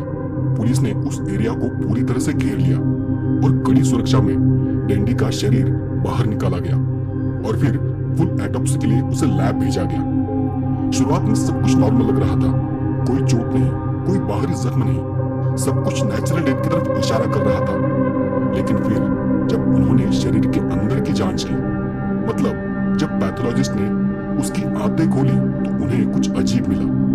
डैंडी के शरीर में नमक की असाधारण मात्रा पाई गई, इतनी ज्यादा कि कोई भी नॉर्मल आदमी एक वक्त में इतना सारा नमक नहीं खा सकता। बस तभी उन्हें समझ आ गया कि कुछ तो गड़बड़ है। पुलिस ने फिर से डैंडी की माँ बाप से पूछताछ की और इस बार थोड़ा सख्ती से। आखिरकार टीटी और हाथ टूट गए। उन्होंने कबूल कर लिया कि उन्होंने डैंडी को नमक वाले पानी से शुद्ध करने की कोशिश की थी। लेकिन वो सब जिस तरह से हुआ वो जानकर किसी के भी रोंगटे खड़े हो जाएंगे। ये कोई स्पिरिचुअल नहाना या रस्म नहीं थी। उन्होंने डैंडी को जबरदस्ती 2 लीटर नमक का पानी पिलाया और बार बार पिलाया। उसने उल्टी की पर फिर भी वो उसे पानी पिलाते रहे। उन्हें ऐसा यकीन था कि वो नमक वाला पानी डैंडी की बॉडी को शुद्ध कर देगा और उसके अंदर की बुरी आत्मा को निकाल देगा। लेकिन वहां जो भी हुआ वो सब उल्टा हुआ। नमक ने उसके शरीर को अंदर से डिहाइड्रेट कर दिया, खून से नमी खींच ली और उस वजह से ऑर्गन्स खराब हो गए और आखिरकार उसने दम तोड़ दिया। ये एक धीमी और दर्दनाक मौत थी जो रिचुअल क्लींजिंग के नाम पर छुपा दी गई थी। जब सच्चाई सामने आई कि डैंडी के साथ क्या हुआ था तो पूरे इंडोनेशिया में हड़कंप मच गया। लोगों को सिर्फ इस बात ने नहीं हिलाया कि वो मारा गया, बल्कि ये जानकर ज्यादा सदमा लगा कि उसे मारने वाले उसके अपने माँ बाप थे। घर का बड़ा लड़का जो शायद भविष्य में परिवार के बुढ़ापे का सहारा बन सकता था, वही मासूम लड़का उनका बलि का बकरा बन चुका था। उसी दिन जब पुलिस डैंडी का शरीर निकाल रही थी तब कुछ अफसर उस शख्स को यानी उस तांत्रिक को ढूंढने के लिए भेजे गए जिसे टीटी और हा का गुरु कहा जाता था। लेकिन जब तक पुलिस पहुंची वो उस जगह को छोड़कर गायब हो चुका था। वो ऐसे गायब हुआ जैसे वो कभी था ही नहीं। जांच जारी रही और भी लोगों से पूछताछ हुई, मेडिकल रिपोर्ट्स आई और केस थोड़ा साफ होने लगा। आखिरकार 4 लोगों को मुख्य आरोपी माना गया। टीटी, हा, डैंडी का दादा और एक चाचा। उन पर इंडोनेशिया के घरेलू हिंसा और बाल संरक्षण कानून के तहत केस चला और उन्हें 15 साल की सजा सुनाई गई। लेकिन कई लोगों को यह सजा काफी कम लग रही थी। इंडोनेशिया के मशहूर फॉरेंसिक क्रिमिनोलॉजिस्ट रिया इंद्रगिरी ने पब्लिकली बयान दिया। उन्होंने ये कहा कि ये सजा बहुत कम है। उन्होंने तब एक गहरी बात कही थी, जब ऐसा जुल्म कोई अजनबी करता है तो वो भयानक होता है, लेकिन जब वही जुल्म आपके घर वाले, आपके अपने करें, जिन पर आपको भरोसा होता है, तो ऐसे जख्म उम्र भर नहीं भरते। और मामला तब और भी ज्यादा बिगड़ गया जब पता चला कि ट्रायल में डैंडी की मौत को चार्ज में शामिल ही नहीं किया गया था। उसमें सिर्फ एपी के साथ जो कुछ हुआ उसी पर केस चल रहा था और इसलिए शायद उन्हें सजा कम हुई थी। पब्लिक का गुस्सा बढ़ता गया। लोगों ने पुलिस पर इल्जाम लगाए कि पूरा केस ट्रांसपेरेंट नहीं था। लोगों को उस केस से जुड़े अपडेट्स भी नहीं दिए गए थे और केस का जो फाइनल वर्डिक्ट था वो तो कई लोगों को पता भी नहीं था। लेकिन बाद में एक आर्टिकल में रिपोर्ट हुआ कि आरोपियों को सिर्फ 3.5 से 5 साल की सजा मिली थी, क्योंकि कोर्ट का मानना था कि ये केस जानलेवा नहीं था, बस इसलिए क्योंकि एपी बच गई थी और डैंडी की मौत को इस चार्ज में जोड़ा ही नहीं गया था। इस फैसले से लोगों को बहुत दुख हुआ, लेकिन इस केस में एक रोशनी की किरण भी थी और वो ये कि एपी बच गई थी। उसकी दाहिनी आंख की पलक चली गई थी और उसकी आंख भी डैमेज हुई थी, लेकिन इलाज और थेरेपी से वो धीरे धीरे ठीक होती चली गई। डॉक्टर का कहना था कि उसकी मां की उंगलियां उसकी आंखों में पूरी तरह घुसी नहीं थी। 13 सितंबर 2021 एपी को हॉस्पिटल से छुट्टी मिल गई और उसके 2 दिन बाद 15 सितंबर को एक चाइल्ड प्रोटेक्शन एजेंसी ने अनाउंस किया कि एपी अब ठीक है, मुस्कुरा रही है और लोगों से बात भी कर रही है। और उसी दिन एक चाइल्ड साइकियाट्रिस्ट के साथ उसकी थेरेपी शुरू कर दी गई थी। लेकिन इस पूरी घटना में सबसे ज्यादा दिल तोड़ देने वाला लम्हा तब आया जब उसने मासूमियत से पूछा था कि मेरी माँ कहाँ है, मुझे माँ के हाथ का खाना खाना है, मुझे माँ की बहुत याद आ रही है। इतनी तकलीफ और धोखा सहने के बाद भी उस बच्चे को, उस नन्हे को अपनी माँ की याद आ रही थी और यही बात थी जिसने सबका दिल तोड़ दिया था। इस केस ने अपने समाज की सिर्फ एक डरावनी सच्चाई नहीं दिखाई, बल्कि एक गहरी काली हकीकत भी सामने लाई थी कि पूरी दुनिया भर में न्याय सिस्टम कितना कमजोर है, समाज की प्रतिक्रिया कितनी सुस्त है और कैसे लोग किसी की मदद करने से ज्यादा वीडियो बनाने में दिलचस्पी रखते हैं। उम्मीद है कि एपी अब एक अच्छी जिंदगी जी रही होगी, जहां उसे प्यार मिल रहा होगा और उसकी अच्छे से देखभाल की जा रही होगी।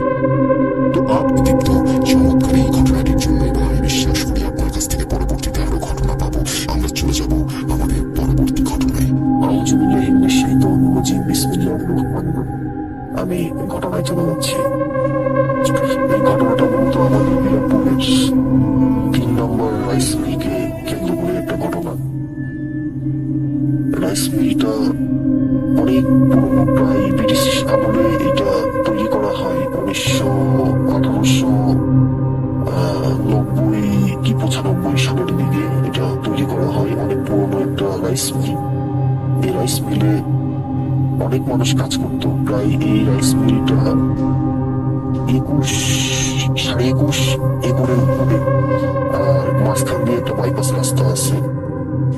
তো দুই দিকে দুটো বিভক্ত হয়ে গেছে, এইদিকেও রাইস মিল এইদিকেও রাইস মিল। মনে হয় কি একটা হলো মেইন রাইস মিল, যেটার ভিতরে আপনার মেশিন টেশিন সব সহ অনেকটা রাজপ্রাসাদের মতো একটা বাসা আছে। এটা হলো আপনার ওই ব্রিটিশরা এখানে রাইস মিলটা করছিল এই অঞ্চল এলাকার অনেক মানুষের খাদ্য যোগান দেওয়ার জন্য। মোটামুটি রাইস মিলটা অনেক বড় একটা রাইস মিল, অনেক মানুষের কর্মসংস্থানও একটা ইয়ে ছিল তখন। তো যখন ইংরেজরা চলে যায় দেশ বিভাগের পরে, এটা ইন্ডিয়ার একজন বিহারি মানুষ, মানে বিহারি একজন এইটার তত্ত্বাবধান পায় যায় ওখান থেকে, মানে সরকারি ভাবে ওকে দিয়ে দেয় আর কি। তো এখানে উনি খুব ভালোভাবে ওনার রাইস মিল চালাইতো। এখানে বয়লার টয়লার যা আছে, ধান বলে ধান কি বলে ধান ই করার জন্য, সিদ্ধ করার জন্য, আবার ধানের ধান ভাঙে, সেই ধান ভাঙার যে জায়গাগুলো আছে এই জায়গাগুলো অনেক বিশাল বিশাল ছিল। অনেক মানুষজন কাজ করতো, এক সিরিয়ালে এরকম কাজ চলতো। তো এখানে এখন বর্তমানে স্বত্বাধিকারী আমাদের শ্রদ্ধেয় আশামণি মন্ডল আঙ্কেল, উনি এখনো বেঁচে আছেন। ওরা 4 ভাই, তার ভিতরে 2 ভাই মারা গেছেন আর 2 ভাই আছেন। তো এখন ওনারাই এটার পাচ্ছেন, কিন্তু এই রাইস মিলটা ওনারা কিভাবে পায় সেটার কথা আমি বলছি আসিফ ভাই। আসলে আমার এই কথাগুলো তারাই বুঝতে পারবে যারা আমার এলাকার, এবং এইটা লোকমুখেও অনেক প্রচলিত একটা ঘটনা আছে ভাই। তো আমার যারা এলাকার আছে তারা খুব ভালোভাবে এই ঘটনাটা বুঝতে পারবে আমি কোন রাইস মিলের কথা বলছি এবং আমি কার কথা বলছি। তো যাই হোক, রাসেল ভাইয়ের কথা না বলে, একটা সময় যখন 71 সালে আমাদের যুদ্ধ শুরু হয়, তো যুদ্ধের সময় ওই বিহারীদেরকে খানরা মেরে ফেলে আর কি। খান বলতে পাকিস্তানি সেনাবাহিনী যারা ছিল মিলিটারি, ওরা মেরে ফেলে। তো ওই জায়গাটা ওরা ক্যাম্প করেছিল পাকিস্তানিরা। ওই সময় ক্যাম্পে এখানে অনেক মানুষকে নির্যাতন করেছে রাসিম ভাই। অনেক মেয়ে, অনেক মহিলাকে রেপ করা হয়েছে, অনেককে মেরে ফেলা হয়েছে, অনেককে বয়লারের ভিতরে আগুনে, মানে শত শত মানুষকে বয়লারের ভিতরে ঢুকে গিয়ে আগুন জ্বালিয়ে দেওয়া হয়েছে রাসিম ভাই। মানে এই জায়গাটা অনেকটা অভিশপ্ত হয়ে যায়। তো যুদ্ধের পরে এগুলো সবকিছু পরিষ্কার করার পরে এখানে আবার আশরাফ মন্ডল আঙ্কেলের বাবা চাকরি করতো ওই সময়টাতে, যুদ্ধের আগ থেকে এখানে চাকরি করতো। যখন বিহারীরা মারা যায় তখন উনি এটা আর কি দখল করে। দখল করার পরে এটা উনি নিয়ে নেয়, নিয়ে সবকিছু পরিষ্কার টরিষ্কার করে আবার উনি মানে ওই রাইস মিলের কার্যক্রম শুরু করে আর কি। তো শুরু করার পর খুব ভালোই চলে। ভালো এক পর্যায়ে হয় কি রাসেল ভাই, সারাদিনে তো মিলটা তো বেশি চলে না, অল্প চলে। যেমন আপনার সকাল 8টা থেকে শুরু করে এই বিকাল 5টা-6টার পরে শেষ হয়ে যায়। তারপরে কিন্তু মিলটা বন্ধই থাকে, রাতে কিন্তু চলে না। তো আমি একটু মিলটার বর্ণনা দিই। মিলটার চারিদিক দিয়ে মানে 2 দিকে রাস্তা ভাগ, রাস্তার ভাগের এই অংশটাতে মিলের মেশিনপত্র বসানো। ঠিক মিলের পশ্চিম দিকটাতে বাসার মতো করা, যেখানে বাসা মানে বাড়ি ফ্ল্যাটের মতো করা, ওখানে মানুষজন থাকে আর কি, ফ্যামিলি নানারা থাকতো আগে, ফ্যামিলি সহ থাকতো। তো একটা সময় হয় কি, বাসার পিছনে হলো বয়লারের ওই জায়গাটা, বয়লারের ওই জায়গাটা থেকে আজগুলো ধরনের চিল্লাচিল্লি শুরু হয়। মানে মানুষকে যদি জ্যান্ত মানুষ মরে দিলে পরে যে কষ্ট, যে যন্ত্রণা নিয়ে মানুষ আওয়াজ করে, যন্ত্রণা ছটফট করে, চিল্লাচিল্লি করে, এইরকম গভীর রাতে সাউন্ড পাইতে থাকে। তো 1 দিন 2 দিন সাউন্ড পাইতে থাকে। 3য় দিনের মাথায় ঘটে একটা ভয়ঙ্কর ঘটনা।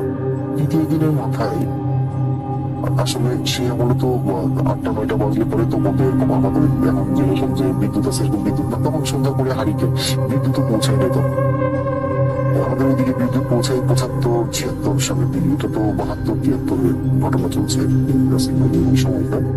তো ওই সময় তো হেরিকেন নিয়ে আর কি টহল দিত, 2-3 জন চৌকিদার থাকতো। তো চৌকিদাররা রাতে ভয়ে ওই ফ্ল্যাটের ওই দরজার সামনে 2 জন বসে ভয়ে আর কি করতো। তো হঠাৎ করে দেখি রাসেল ভাই 12টা-12:30 দিকে মেইল অটোমেটিক স্টার্ট হয়ে গেছে, মানে পুরো মেশিন অটোমেটিক স্টার্ট হয়ে গেছে, চলছে। এখন আশরাফ মন্ডলের যে বাবা ছিল উনি এখন বলে, কি ব্যাপার এতটা মেশিন চলে? মানে কি মেশিন চলে? উনি ধর্ম করে বের হয়ে এসছে, চৌকিদাররা গেটের সামনে বসা। কয়ে কি হয়েছে, তোমরা এখানে বসে কেন? বেশ হুজুর দেখেন কি হচ্ছে। আমি তো কই কি হয়েছে? উনি খুব সাহসী মানুষ ছিল। উনি আবার কি করছে, উনি মেশিন ঘরে চলে গেছে। মেশিন ঘরে যে দেখে লাইট টাইট সব জ্বালা, সবকিছু অলোকে। তো এখন উনি কি করলো, মেশিনের ওই যে হ্যান্ডেলটা আছে ওই হ্যান্ডেলটা ধরে নিচে নামাই দিয়ে মেশিন টেশিন সব বন্ধ করে দিয়ে আবার মনে করেন যে লাইট টাইট অফ করে দিয়ে মেশিন ঘর টালা মেরে আবার চলে আসে। তো প্রথম দিনে গেল, পরের দিন আবার এরকম, তারপরের দিন আবার এরকম, তারপরের দিন আবার এরকম, তারপরের দিন আবার চৌকিদাররা বলে খালি সাপ দেখে তারা, সাপ কোথা থেকে আসে। তো উনি কি বললো, উনি ওনাদের সে হয়তো কবিরাজ নাম্বার ছিল বেশি আছে ভাই।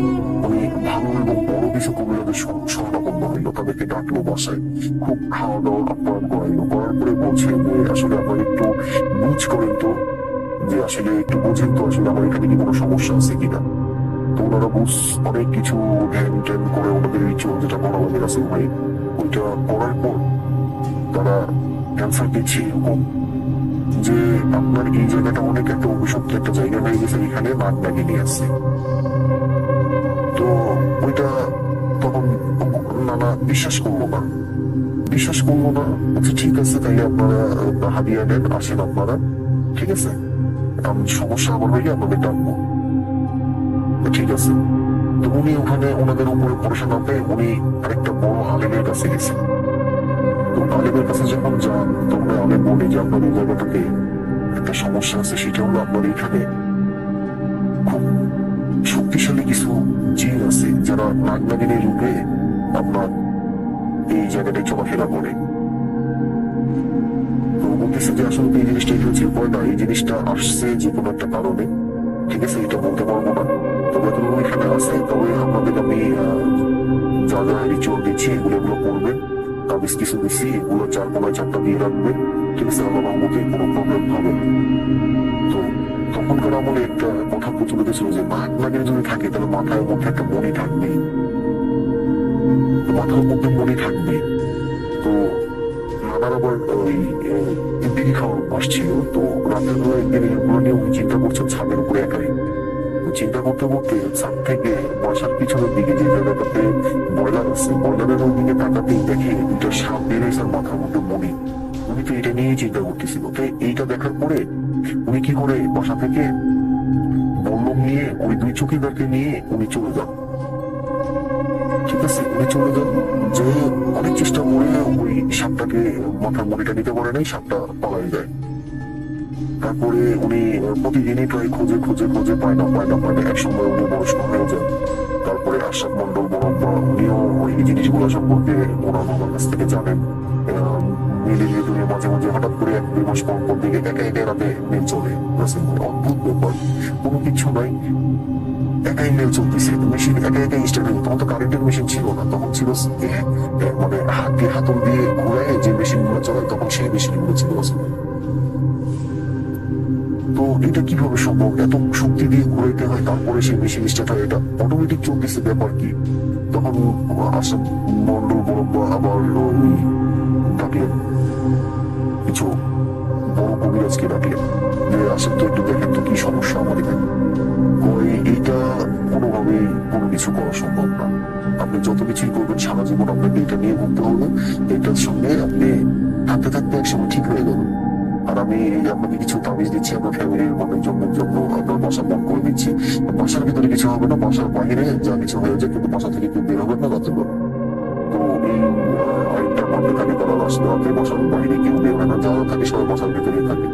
তো এক সময় আশরাফ বড়ব্বা আব্বা মারা যান।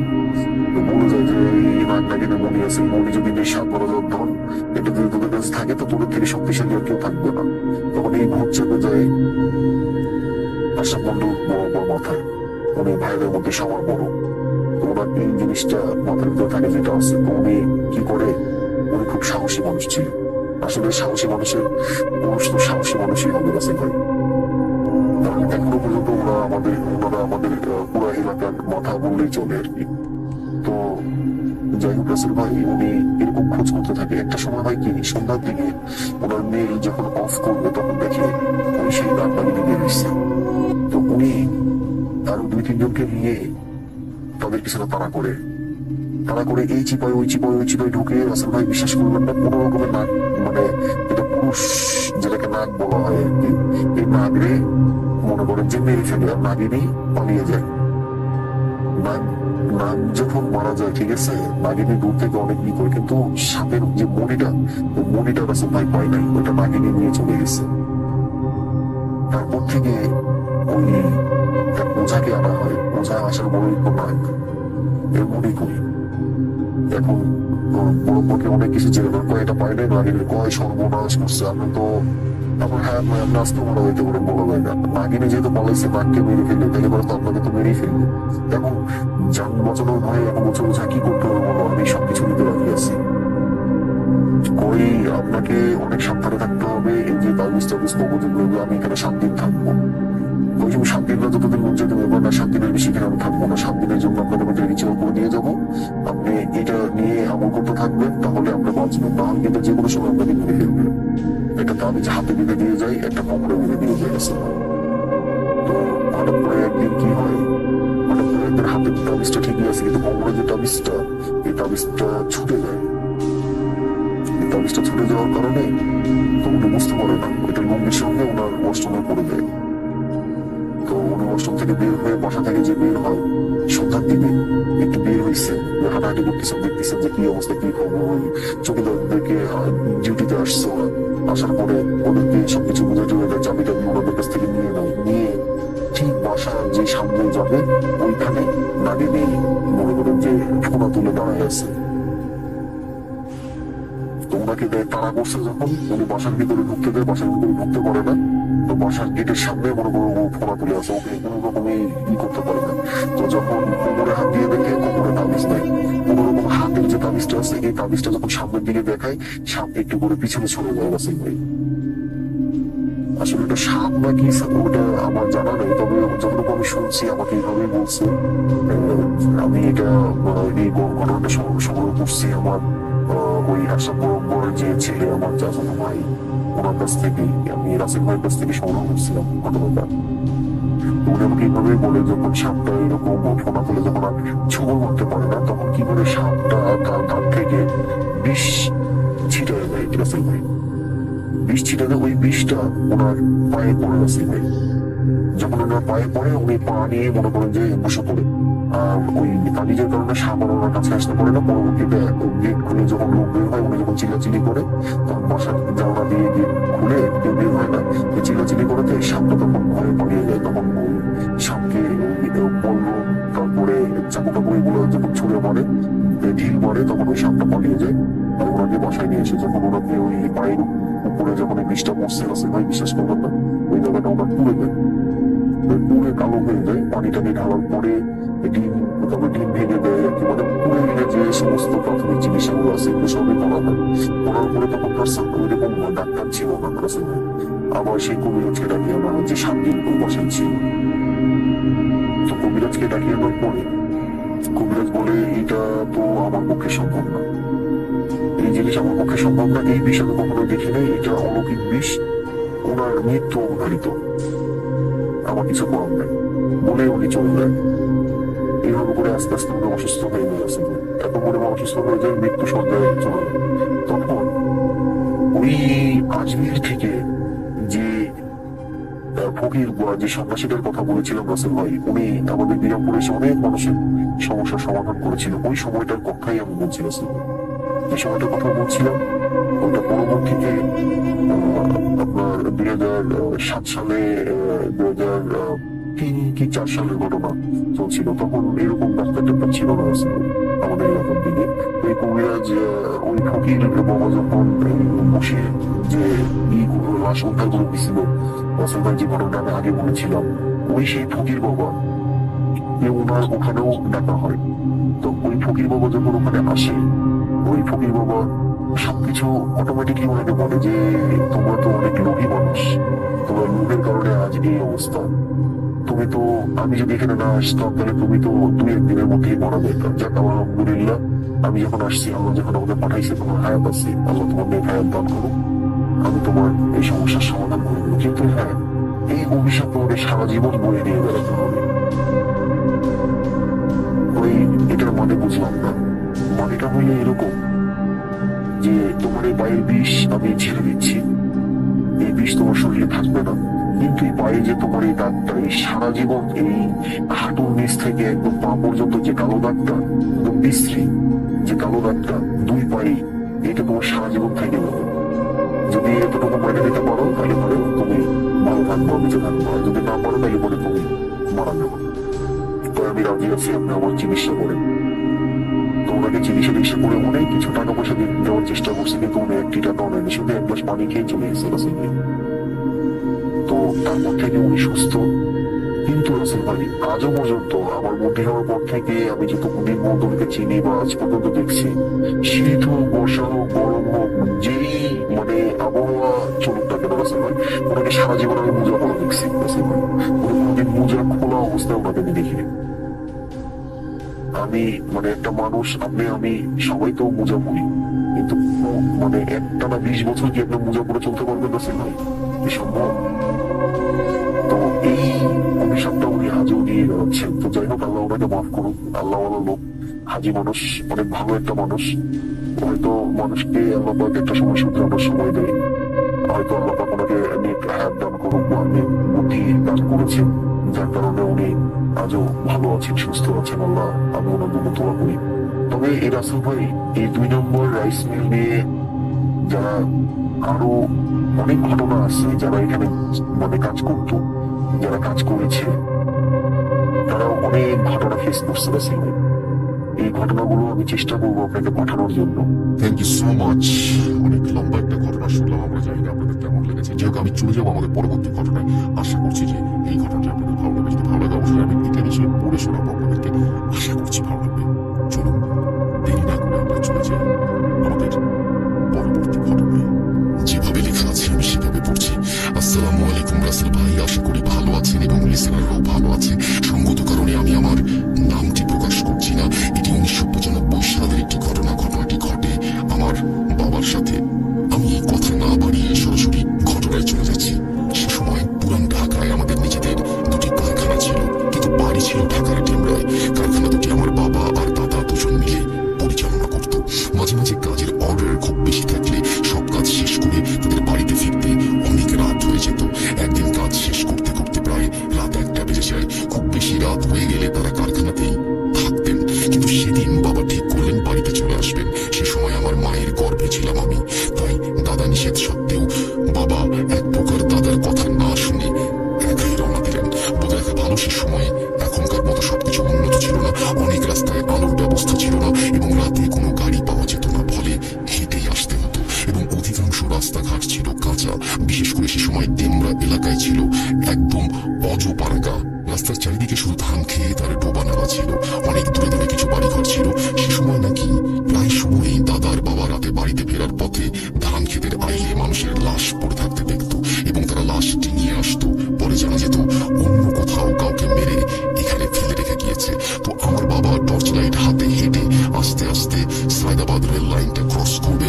ঠিক তখন হঠাৎ তার টর্চ গিয়ে পড়লো একটি লাশের ওপর। তিনি দেখতে পেলেন একটা কাটা লাশ রেল লাইনের ওপরে পড়ে আছে। লাশের বডি থেকে মাথাটা আলাদা হয়ে গেছে। তিনি লাশটা দেখার পর প্রচন্ড ভয় পান। যেহেতু সেখানে কোনো রকম মানুষজন ছিল না, সবকিছু নিস্তব্ধ আর অন্ধকার ছিল, তাই একা জীবনে প্রথমবারের মতো রেল লাইনে মাথা কাটা লাশ দেখে তিনি খুব ভয় পেয়ে গিয়েছিলেন।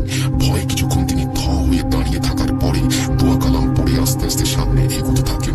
কিন্তু 4-5 মিনিট হাঁটার পর তিনি হঠাৎ খেয়াল করেন পেছনে কেউ ঠিক তার হাঁটার সাথে তাল মিলিয়ে হাঁটছে। তিনি পা ফেললে পেছনেও পা ফেলা হচ্ছে। তিনি কোনো মানুষ ভেবে সাহস করে পেছনে তাকিয়ে টর্চ লাইট ধরলে দেখতে পান তার 2-3 হাত দূরে রেল লাইনে কাটা পড়া সেই লাশের বডিটা দাঁড়িয়ে আছে। বডিটার কোনো মাথা ছিল না এবং সেটা কাটা গলা দিয়ে পিঙ্কি দিয়ে রক্ত পড়ছিল। সেটা দেখার পর তিনি কি করবেন বুঝতে পারছিলেন না। তার খুব ইচ্ছে করছিল দৌড়ে লাশটার কাছ থেকে পালিয়ে যেতে, কিন্তু তিনি এক পাও নড়তে পারছিলেন না। ভয়ে তিনি কাঁপছিলেন। তার পুরো শরীর হাত পা ঠান্ডা হয়ে যাচ্ছিল। ঠিক তখন তার হাত থেকে টর্চ লাইটটা মাটিতে পড়ে বন্ধ হয়ে যায়। তিনি ভাবছিলেন এই বুঝি তিনি মারা যাবেন।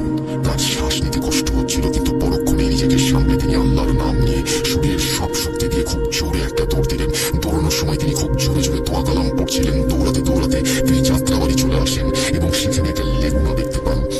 এত রাতে এখানে গাড়ি পাওয়ার কথা না, কিন্তু তিনি লেগুনার কাছে গিয়ে ড্রাইভারের সাথে কথা বলার পর জানতে পারলো ড্রাইভার ডেমরা যাবে গ্যারেজে গাড়ি রাখতে। ড্রাইভারের বাড়িও সেখানে। তিনি কোনো কথা না বলে লেগুনায় ড্রাইভারের পাশের সিটে উঠে বসেন। ওঠার পর গাড়ির দরজার জানালা দিয়ে চোখ পড়তেই তিনি দেখলেন সেই লাশটি কিছুটা দূর থেকে আস্তে আস্তে গাড়ির দিকে আসছে। তিনি ড্রাইভারের দিকে তাকালে ড্রাইভারও তার দিকে তাকিয়ে কোনো কথা না বলে দ্রুত গাড়ি স্টার্ট দেয়। তিনি গাড়িতে থাকা ম্যাচটি নিয়ে দ্রুত একটার পর একটা ম্যাচের কাঠি জ্বালাতে থাকেন এবং দুজনেই এক প্রকার চিৎকার দিয়ে দোয়া কালাম পড়তে থাকেন। তখন বাসের পোল আসলে বাবা নেমে যান এবং ড্রাইভার তাকে নামিয়ে দ্রুত চলে যান। গাড়ি থেকে নেমে পেছনে তাকিয়ে তিনি দেখতে পান সেই লাশটি ঠিক রাস্তার অপর পাশে দাঁড়িয়ে আছে। বলে রাখা ভালো, সেই সময় বাঁশের পুল ব্রিজটা ছিল বাঁশের তৈরি আর বাঁশগুলোও ছিল ভাঙা। ফলে অসাবধানতায় দিনের বেলায়ও যে কেউ নিচে পড়ে যেতে পারে। তিনি মনে মনে ঠিক করলেন পেছনে তাকাবেন না আর তাকে যে কোনোভাবেই বাড়িতে পৌঁছাতে হবে। তিনি জোরে জোরে দোয়া কালাম পড়তে পড়তে চোখ বন্ধ করে একটা দৌড় দিলেন। দেখলেন তিনি বাঁশের ব্রিজটা পার হয়ে গিয়েছেন। ব্রিজটা পার হওয়ার পর ধান ক্ষেতের মাঝে আইল দিয়ে দৌড়াতে দৌড়াতে বাড়ির কাছে আসতেই তিনি শুনতে পান কেউ খুব ভারী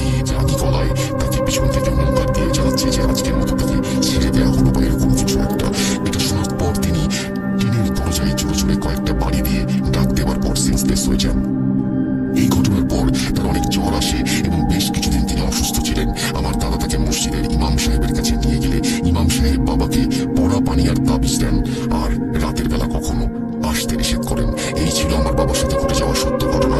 আশা করছি ঘটনাটা আপনাদের ভালো লেগেছে। বিশ্বাস করা বা না করা আপনাদের ব্যাপার, কিন্তু যার সাথে ঘটে একমাত্র সেই জানে মুহূর্তগুলো কত ভয়ঙ্কর। আমরা যেটা করতে চাই সেটা হচ্ছে আমরা আমাদের পরবর্তী ঘটনায় চলে যেতে চাই। এই ঘটনাটি আপনাদের পাঠানো একটি ঘটনা, এই করে আমরা চলে যাবো আমাদের পরবর্তী ঘটনা। আশা করছি পুরোটা সময় আমাদের সঙ্গে থাকবে। আসসালামু আলাইকুম রাসেল ভাই, আসসালামু আলাইকুম লিসেনার্স। আমি সিরাজগঞ্জ থেকে এস এম আব্দুল বাকি বলছিলাম। আজকে আমি একটা ঘটনা শেয়ার করব। তো এটা আসলে আমার এক ফ্রেন্ডের সাথে ঘটে যায় একটা ঘটনা। তো যাই হোক, আমি সরাসরি ঘটনায় চলে যাচ্ছি। আমরা 2020-এ এসএসসি পরীক্ষা দিই। আমরা 2020-এ এসএসসি পরীক্ষা দিই। তো আমাদের করোনা, তারপরেই তো করোনা চলে আসে। তো করোনা লকডাউনের জন্য আমাদের কলেজে ভর্তি হতে একটু লেট হয়ে যায় আর কি। তো ঘটনাটা আমার বন্ধু সজীবের। তো আমি ওর মতো করে বলার চেষ্টা করছি। তো সেদিন আমাদের কলেজে ভর্তি ডেট ছিল। তো সজীব সেদিন কলেজে যায়। সজীব সেদিন কলেজে যায়। তো কলেজে ভর্তির কাজকামের শেষে সে কলেজ গেটের সামনে একটা বেঞ্চিতে একটা মেয়েকে বসে থাকতে দেখে। তো বেসিক্যালি আমরা তো একটা বয়েজ স্কুলে পড়তাম। সম্ভবত আমি স্কুলের নাম বলবো না, কলেজটার নাম বলতে চাচ্ছি না। তো যাই আমরা বয়েজ স্কুলে পড়তাম, এই জন্য মানে ক্লাস 10 পর্যন্ত, ক্লাস 3 থেকে 10 পর্যন্ত বয়েজ স্কুলে পড়ার কারণে আমরা বেসিক্যালি ভাবে মানে কোনো মেয়ের সাথে আমাদের ফ্রেন্ডশিপ হয় না এই আর কি। তো যাই আমাদের বলতে গেলে মেয়েদের প্রতি অ্যাট্রাকশন একটু বেশি থাকে। তো সেই জন্য মানে আর মেয়েটা, ওই সজীব যে মেয়েটাকে দেখে মেয়েটা অনেক সুন্দর ছিল, এই জন্য বেসিক্যালি সে মেয়েটার সাথে একটু ফ্রেন্ডশিপ করতে যায়। যে এতদিন তো স্কুলে বয়েজ স্কুলে কাটালাম, তো যাই হোক কলেজে উঠছে, এখন যদি একটা মেয়ে ফ্রেন্ড থাকে তো সেটা ভালোই হয়। তো সেই জন্য সে মেয়েটার সাথে ফ্রেন্ডশিপ করতে চায়। এই জন্য সে মেয়েটাকে মানে চারপাশে একটু ঘোরাঘুরি করে আর কি। তো মেয়েটাও তাকে নোটিস করে। তো সে মানে সজীব এটা খেয়াল করতো যে মেয়েটা প্রায়শই সজীবের দিকে এক দৃষ্টিতে তাকিয়ে থাকতো। তো সজীব ভাবতো হয়তো মেয়েটাও ওকে পছন্দ করে বা সাথে এই টাইপের। তো এক পর্যায়ে সজীব মানে আমাদের কাউকে কিছু বলে না আর কি। মানে সে ভাবে যে এতদিন কোনো মেয়ের সাথে কথা পর্যন্ত বললাম না, যে ধরনের কাজ কোনো ফ্রেন্ড জানলে হয়তো খেপাইতে পারে। এখানে মানে বিষয় ছিল আমাদের ভিতরে যে কোনো ফ্রেন্ড যদি কোনো মেয়ের সাথে কথা বলে একজন খেপাই করে। তো এই জন্য সেই বিষয়টা কাউকে বলে না। তো সে যতটা পারে নিজে নিজে সেই মেয়েটার সাথে কাছে যাওয়ার চেষ্টা করে এবং কথা বলার চেষ্টা করে। এক পর্যায়ে সে মেয়েটার সাথে একটু কথা বলার চেষ্টা করে। তো সজীব মেয়েটার কাছে যায় এবং সজীব নিজের পরিচয় দেয় এবং যাই হোক মেয়েটা তার সাথে পরিচিত হয় এভাবে। তো তারা ফোন মানে একে অপরের ফোন নাম্বার নিয়ে নিজেদের মধ্যে আলাপ আলোচনা শুরু করে। তো অনেকদিন যাবতীয় তাদের ভিতরে একটা বন্ডের সৃষ্টি, ভালো সম্পর্কের সৃষ্টি হয়। তারপরে এইভাবে চলতে চলতে এক সময় তাদের ভিতরে এক ধরনের মানে প্রেমের সম্পর্ক তৈরি হয় আর কি। তো যাই হোক সম্পর্কটা প্রায় 15-20 দিনের চলছে এমন। তো এমন দিনে মানে বিষয়টা এমন ছিল যে মেয়েটার বাসা তো সে একদম সদরের ভেতরেই একটা এলাকায়, আমি এলাকার নামটা সম্মত কারণে বলবো না। তো বিষয়টা এমন হতো যে সজীব মাঝে মাঝে রাত্রেবেলায় যে মেয়ের বাসার সামনে থেকে ফোনে কথা বলতো, আর মেয়েটা আসলে ওদের বাসা 3 তলায় থাকতো, ভাড়া থাকতো আর কি।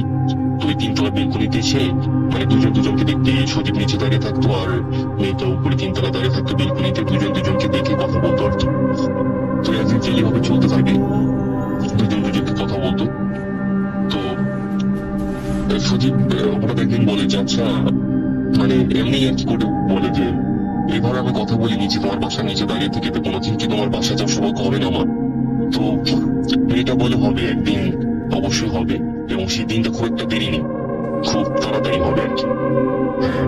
তো যাই হোক মেয়েটার নাম ছিল নীলা, মেয়েটা তার নিজের নাম নীলা বলেছিল আর কি সজীবকে। তো যাই হোক একদিন হঠাৎ করে মেয়েটা মানে নীলা সজীবকে বলে যে আজকে আমার জন্য একটা গুড নিউজ আছে। তো আজকে যখন তুমি রাতে আসবে আমার বাসার নিচে একটু ভালো ড্রেস আপ করে এসো, আমি আজকে আমার বাসায় একটা অনুষ্ঠান আছে।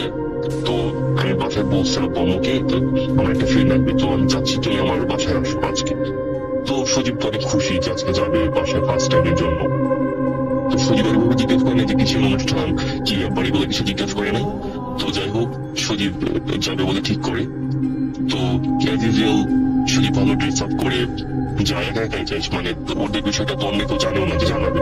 তো বাসায় বলে যে সুদীপ বাসায় বলে আমার আজকে একটা ফ্রেন্ডের বাসায় ফ্রেন্ডের বার্থডে পার্টি আছে, তো আজকে আমি রাত্রে এখান থেকে খাওয়া দাওয়া করে আসবো, একটু লেট হতে পারে। তো এইভাবে সুদীপ চলে আসে। এখানে তো নিচে এসে কল দেয় এবং মেয়েটা কল অনেকবার ধরে না, 10-15 বার কল দেয় সুদীপ, কিন্তু মেয়েটা কল ধরে না। তো সুদীপ একটু মানে ইতস্তত বোধ করে যে বিষয়টা কি, আমি তো যে প্রতিদিন ফোন দিই, এত আর লেট হয় না, সে তো ফার্স্টেই ধরে ফেলে, তো আজকে আমার কি হচ্ছে। তো পরে সুদীপ ভাবে হয়তো পাশে আজকে অনুষ্ঠান, সে হয়তো কাজের ব্যস্ততার ভিতরে আছে, এই জন্য হয়তো ফোন ধরতে লেট হচ্ছে।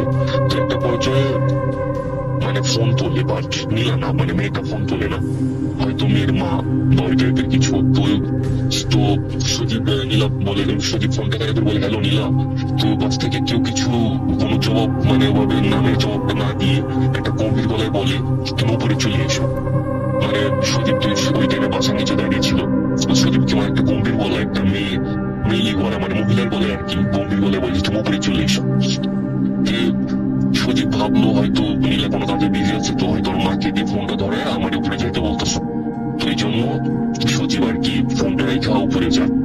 তো তো যাই হোক, উপরে যায় সুদীপ, বাসার মানে ওদের রুমের মানে কলিং বেলটা দেওয়ার পরে ওই একটা মহিলা এসে দরজা খুলে দেয়।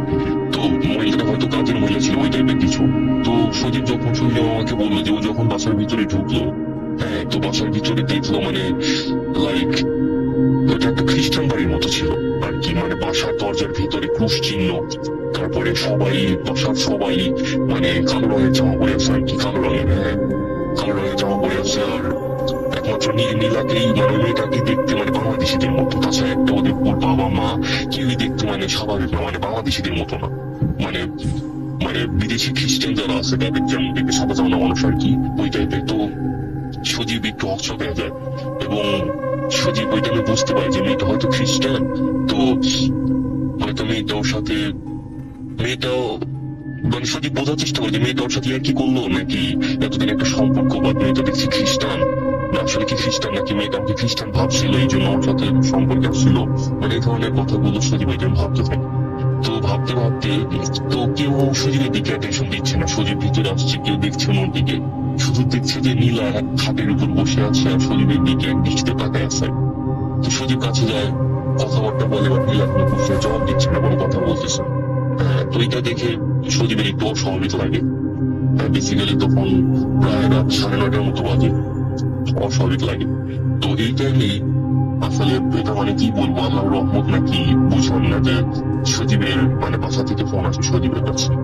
তো সুদীপ ফোনটা উঠায় এবং উঠানোর পরে সুদীপ জানতে পারে যে সুদীপের আম্মু বাথরুমে পড়ে গেছে, পরে যে মানে অনেক ব্যথা পাইছে আর কি। তো সুদীপ তো বাবার একমাত্র ছেলে ছিল, এই জন্য সুদীপ চলে আসে আর কি, যে সুদীপের বাবাও অফিসে থাকে। তো সুদীপকে বাসা যাইতে হতো কোনো একটা কারণে, তো সুদীপ বাসায় চলে আসে। বাসায় যে যাই হোক ওই দিন রাতে কোনোভাবে চলে আসে, ওদের বাড়িতে বলে যে আজকে থাকতে পারবো না, বাসা অসুস্থ। তো চলে আসে। তো তারপরের দিন থেকে ওই রাতে ওইভাবে কথা হয়নি নীলার সাথে, যেহেতু মা অসুস্থ ছিল, সেটা সুদীপ তার মাকে টাইম দেয় এবং ওই রাতে নীলার সাথে কথা হয়নি। এবং তারপরের দিন যখন সুদীপ নীলাকে ট্রাই করতো ফোনে, বা ফোন বন্ধ ছিল, ফোনটা বন্ধ বলতো কোনো কারণে বন্ধ।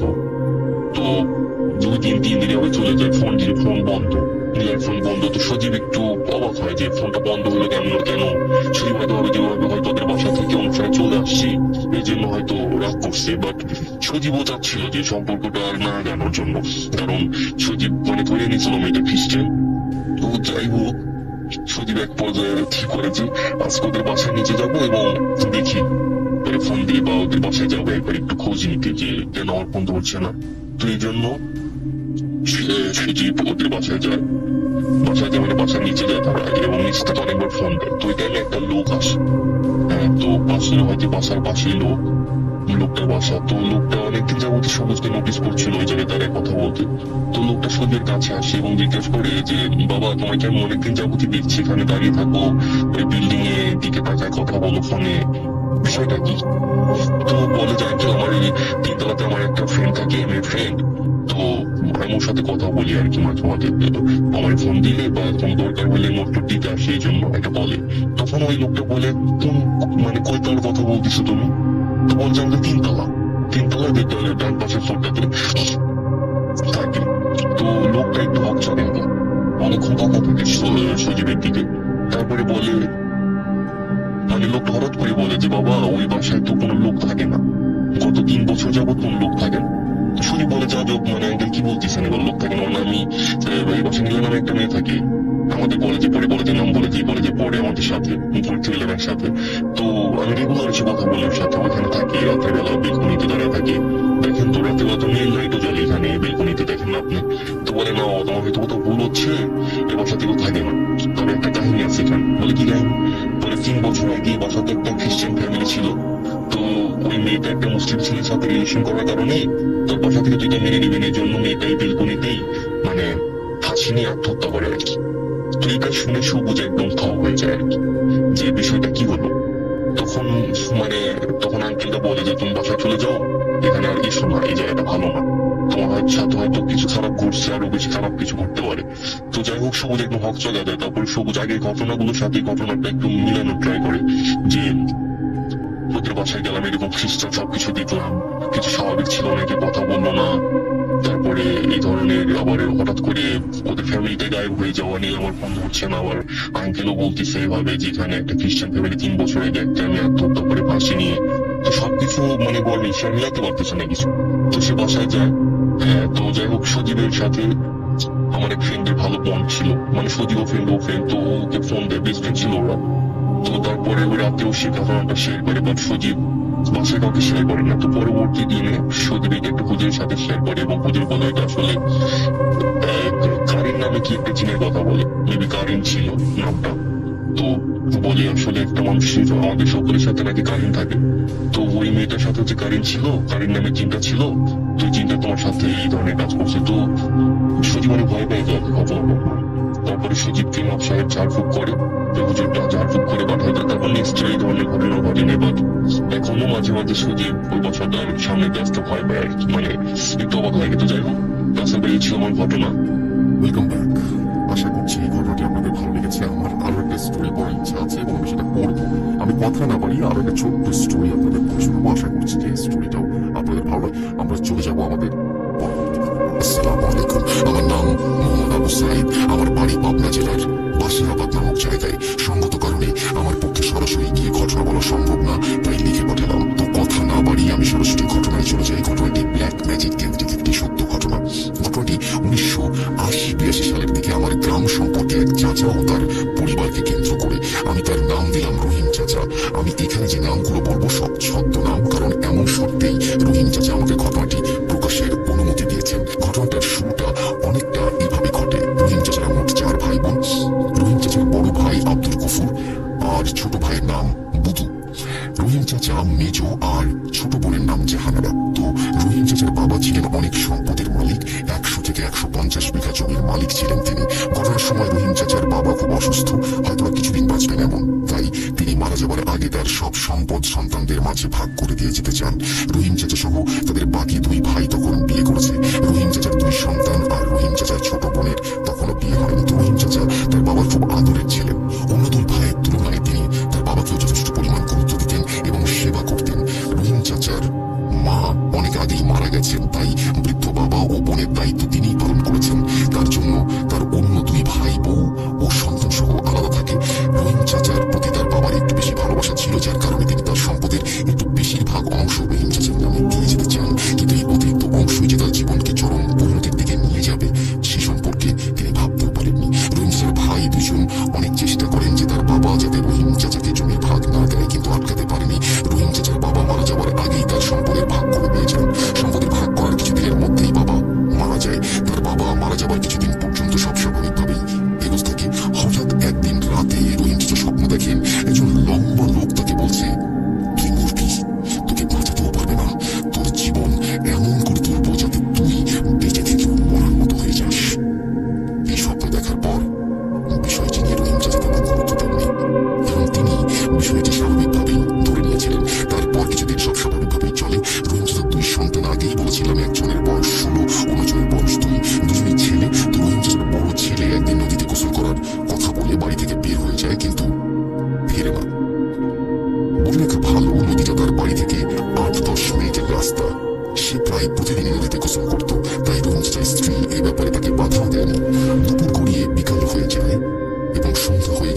যেখানে সবাই গোসল করে সেখান থেকে অনেকটা দূরে একটা পাকুড় গাছের নিচে।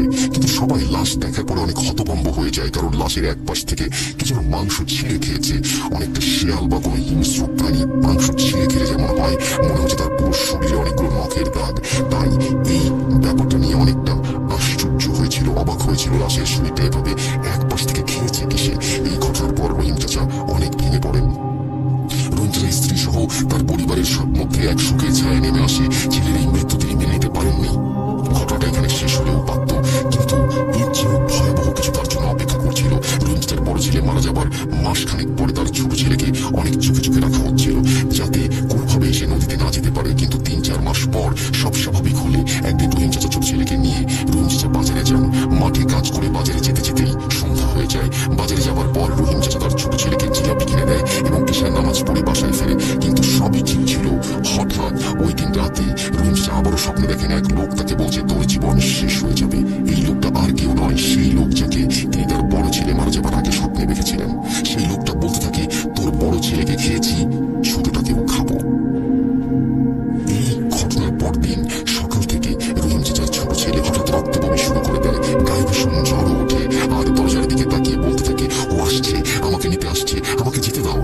কিন্তু রহিম চাচা বা অন্য কেউ কাউকে দেখতে পায় না।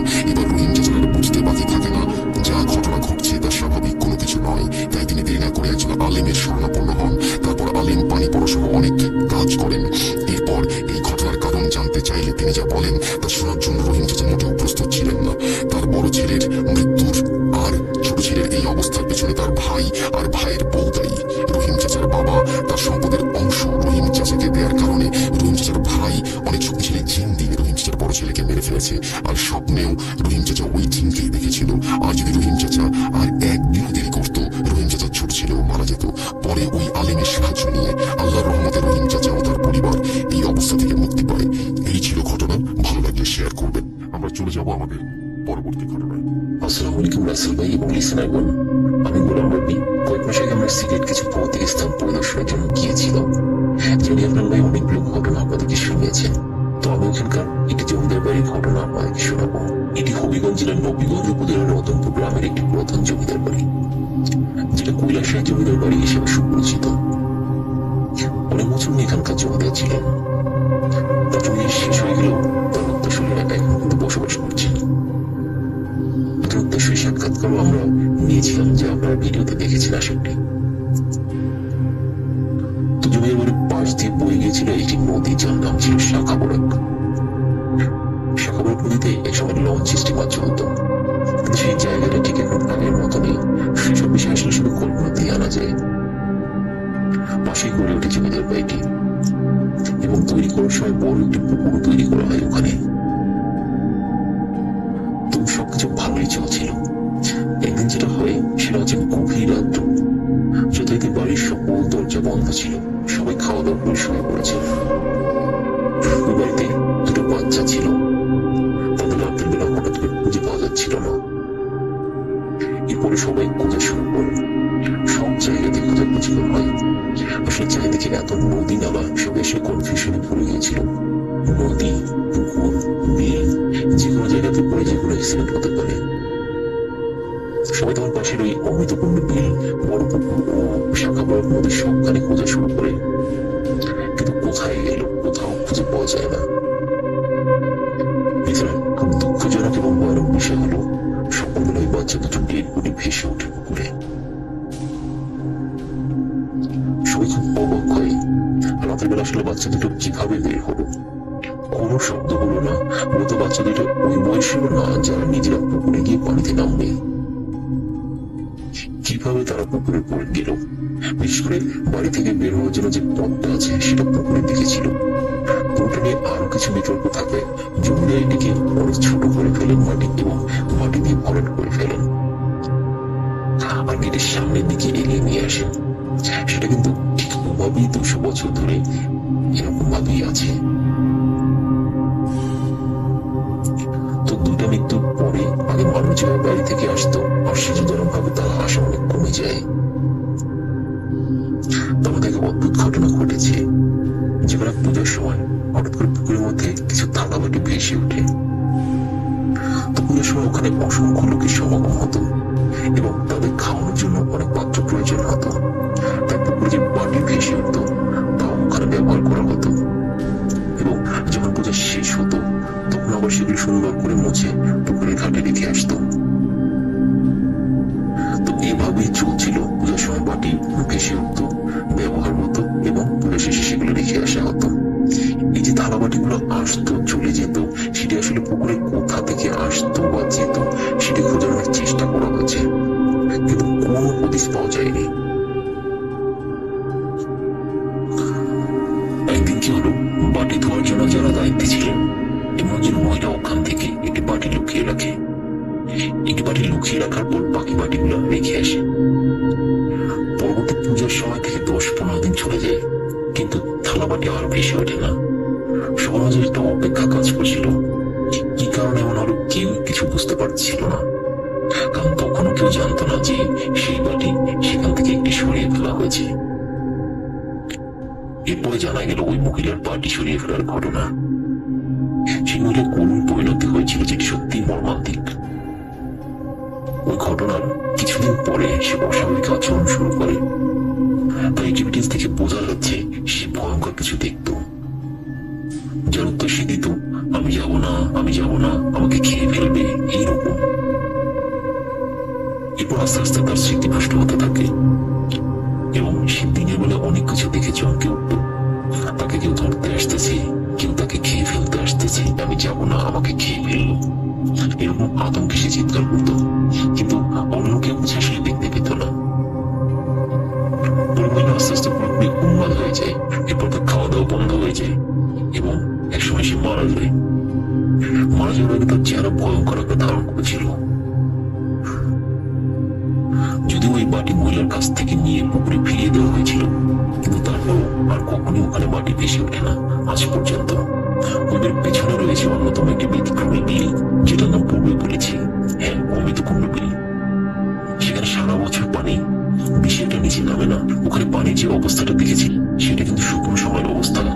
যখন আশেপাশে নদী খালের পানি নিচে নেমে যায় তখন এই বিলের পানি বলতে গেলে এরকম স্বাভাবিক থাকে, কিন্তু কেউ বলতে পারেন না আসলে এটা রহস্য কি। আশা করি তোমাদের কৈলাস রায়ের বাড়ির ঘটনা আপনাদের ভালো লেগেছে। আমরা চলে যাচ্ছি আমাদের পরবর্তী ঘটনায়। আমি আর আমার বান্ধবী ঝুমি অনার্স 2য় বর্ষের ছাত্রী। হঠাৎ শুনি আমার প্রিয় বান্ধবী ঝুমির বিয়ের কথা। সে একটা টিউশনি পড়াতো। আমি তার খুব ক্লোজ ফ্রেন্ড থাকার কারণে ওর এই টিউশনিটি আমাকে দিয়েছিল। তখন 2019 সাল 24 মার্চ ওই বাসায় আমি প্রথম যাই। বাসাটি খুঁজতে খুঁজতে আমি ভুলে অন্য একটি বাসায় ঢুকে যাই। বাসাটির নিচে কোনো দারোয়ান ছিল না, তাই ভুলবশত কারণে আমি 4 তলায় উঠে যাই। অনেকক্ষণ কলিং বেল টিপ দিয়েছি, কিন্তু কেউ দরজা খুলছিল না। শেষবারের মতো একবার বেল বাজাবো, দরজা না খুললে চলে যাবো ভাবছি। ঠিক তখনই কেউ একজন দরজা খুললো। বুঝতে পারলাম একজন পুরুষ। হঠাৎ করে চোখে চোখ পড়াতে উনি লজ্জা পেয়ে গেলেন। ওনাকে জিজ্ঞাসা করলাম, এটা কি তুলিদের বাসা? উনি ঘাড় নাড়ালেন। তখন ঠিকানাটা বললাম। উনি বললেন ওই বাসাটা হচ্ছে তাদের বাসার উল্টো বাসাটা, মানে অপোজিট বাসাটা। যাক, পরে অবশ্য তুলিদের বাসা খুঁজে পেয়েছিলাম। তুলির রুমের একটু বর্ণনা দিই। ওর রুমটার একটি বড় জানালা রয়েছে। ও পড়ার টেবিলটা জানালার কাছেই রাখা। ওই জানালায় সেই বাসাটির ছাদ দেখা যায়, যে বাসাটিতে আমি তুলিদের বাসা ভেবে ভুলে গিয়েছিলাম। একদিন তুলিদের বাসায় গিয়ে দেখি তুলি বাসায় নেই, সে বাহিরে গিয়েছে। ওর মা আমাকে ওর রুমে অপেক্ষা করতে বলে। হঠাৎ কারেন্ট চলে যায়, প্রচন্ড গরম, তাই জানালাটা খুলে আমি বসে রইলাম। খেয়াল করলাম ও জানালা দিয়ে সেই বাসাটির ছাদ স্পষ্টভাবে দেখা যায়, আর সেই ছাদে একটি ছেলেকেও দেখতে পেলাম। ছেলেটি সাদা পাঞ্জাবি আর টুপি পরে আছে। আমি তো তাকিয়ে আছি। হঠাৎ মনে হলো ওনাকে আমি চিনি। হ্যাঁ, উনি সেই ছেলেটি যাকে আমি দরজা খুলতে দেখেছিলাম, কিন্তু আজ যেন ওনাকে ওই দিনের চেয়ে অনেক সুন্দর লাগছে। কেমন যেন মুখটা খুব স্নিগ্ধ নিষ্পাপ লাগছে। সেদিন ভালো করে ওনাকে খেয়াল করতে পারিনি। একটু পর আমার ছাত্রী চলে আসে। আমি পরে তাকে ছাদে দেখতে পাইনি। এরপর থেকে আমি যখনই তুলিকে পড়াতে বসি, আমি ইচ্ছে করে জানালার পাশে বসতে চাইতাম যাতে ছাদে ছেলেটিকে দেখতে পাই। এই ব্যাপারটি আমার স্টুডেন্ট বুঝতে পেরেছিল, তাই সে একদিন আমাকে বলে, মিস, ভাইয়াটা দেখতে সুন্দর না? আমি মুচকি হেসে কথাটা কাটিয়ে নিলাম, কিন্তু সে বুঝতে পেরেছিল আমি ছাদে ছেলেটিকে পছন্দ করি। ও আমাকে ছেলেটির নাম্বার দেয়, আমিও নাম্বারটি সেভ করে রাখি। মজার ব্যাপার হলো, আমাকে সেই রাতে ছেলেটি কল দেয়। বেশ খানিকক্ষণ কথা হলো আমাদের। এভাবে 5-6 দিন আমাদের টানা কথা হলো। মাঝখানে আমার সেমিস্টার ব্রেক, আমি চলে গেলাম আমার বাড়িতে। এদিকে আমাদের দুজনের যোগাযোগ মোবাইল ফোনে ঠিকই হচ্ছিল। ধীরে ধীরে আমি বুঝতে পারি আমি ওকে ভালোবেসে ফেলেছি। ছুটি শেষে ঢাকায় গেলাম, আবার স্টুডেন্টের বাসায় পড়ানো শুরু করলাম। আমি আসলে শুধুমাত্র যেতাম ওকে ছাদে দেখতে পাবো বলে। একদিন আমি স্টুডেন্টকে বললাম, আচ্ছা, যিনি রোজ ছাদে ওঠেন উনি প্রতিদিন এক রঙের পাঞ্জাবি কেন পরেন? স্টুডেন্ট অবাক হয়ে বলল, পাঞ্জাবি? আর কি কি পরেন বলেন তো মিস? বললাম, টুপি। আর কি পরে মিস? হাতে গোল্ডেন কালারের ঘড়ি। এবার আমার স্টুডেন্ট বড় বড় চোখ করে তাকিয়ে বলল, মিস, আজ পরবো না। আমি অবাক হলাম ওর কথা শুনে। আজ যেন পড়তে না করলো কেন বুঝতে পারলাম না। যাক, সেদিন চলে আসলাম। পরের দিন স্টুডেন্ট আমাকে বলল ওরা নানার বাড়ি যাবে, তাই 2 দিন পড়বে না। এই 2 দিন আমার কাটছিলই না, কেননা এই 2 দিন ওর সাথে আমার কথা হয়নি। 2 দিন পর ওদের বাসায় গেলাম। আমার স্টুডেন্ট আমাকে বলল, ভাইয়া কল দেয়?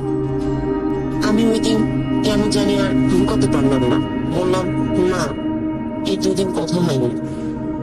কিছুক্ষণ পর আন্টি এসে আমাকে বলল যে ছাদে আমি যাকে দেখেছি ওরা 2 ভাই, তারা যমজ। একজন খুব নামাজি, পরহেজগার, খুব ভালো। আরেকজন অবশ্য এত ধার্মিক নন। বছর খানিক হয়েছে ওদের মধ্যে যে নামাজি, পরহেজগার, সে ছেলেটি ছাদ থেকে পড়ে মারা যায়। আর আমার বিশ্বাস তুমি সেই ছেলেটিকে ছাদে দেখতে পারতে। আর আমার মেয়ে ভেবেছিল তুমি বোধহয় সেই ছেলেটিকে দেখছো যে বেঁচে আছে। আমরা জানতাম ওর আত্মা বাসার আশেপাশে অনেকেই দেখতে পেত, তাই আমরা ঠিক করেছিলাম ব্যাপারটা সলিউশনের জন্য হুজুর ডেকে এই 2 দিনে ঠিক করে নিব। আমি তো অবাক হয়ে গেলাম, আমার জন্য মাথায় আকাশ ভেঙে পড়ছে। আমি কিছুই বুঝতে পারলাম না। আমি ওনাকে পাগলের মতো বললাম, আন্টি, আমি বলি আপনি একটু অপেক্ষা করেন, আমি আপনাকে নাম্বারটা দেখাচ্ছি। যে নাম্বারটা থেকে কল আসতো আমি আপনাকে দেখাচ্ছি। তিনি আমাকে যে নাম্বারটি দিয়েছে সেই নাম্বারটি থেকে উনি আমাকে কল দেননি, উনি আমাকে অন্য একটি নাম্বারটি থেকে কল দিয়েছেন। আমি পাগলের মতো নাম্বারটি খুঁজতে থাকি। আমার কাছে মনে হলো কেউ ইচ্ছে করে নাম্বারটি ডিলিট করে দিয়েছে। আমি কিছুতেই খুঁজে পেলাম না। আমার তখন এত খারাপ লাগছিল। সেদিন আমি দৌড়ে গিয়ে আমার হোস্টেলে যাই। আমার অস্থির লাগছিল, আমার খুব কষ্ট হচ্ছিল, আমি খুব কেঁদেছি। আমার সাথে কেন এমন হলো? আমি কাকে দেখলাম? ও কেন আমাকে ছেড়ে চলে গেল? বুঝতে পারলাম না। এটা কি সেই হুজুরের কারণেই তাকে তাড়িয়ে দিল? তাও বুঝতে পারলাম না। এদিকে আমার শরীর অনেক খারাপ হয়ে গেল। আমি খেয়ে না খেয়ে খুব অসুস্থ হয়ে গেলাম। কেন জানি খালি ওর কথাই মনে পড়তো। একদিন ওকে স্বপ্নে দেখতে পাই, ও আমাকে শুধু বলে, আমিও তোমাকে ভালোবাসি। আমি চাই তুমি আবার নতুন করে জীবন শুরু করো। আমার কথা ভেবো না, আমি ভালো আছি। হ্যালো লিসেনার্স, আমি সাফিয়া। এতক্ষণ আপনাকে যার গল্পটি বললাম, আমিও সেই 2 রুমমেটের রুমমেট। আমরা 3 জন একটি রুমে থাকতাম। আশা করি আপনাদের কাছে গল্পটি ভালো লেগেছে। আশা করি আজকের প্রতিশোধের কালো জাদুর ইমেল ঘটনাটি আপনাদের ভালো লেগেছে। যদি ভালো লেগে থাকে এবং এরকমই আরো নতুন নতুন পেতে চাইলে আমাদের চ্যানেলকে অবশ্যই লাইক এবং সাবস্ক্রাইব করে আমাদের পাশে থাকবেন। তাহলে দেখা হচ্ছে আগামীকাল রাত ঠিক 9টায়।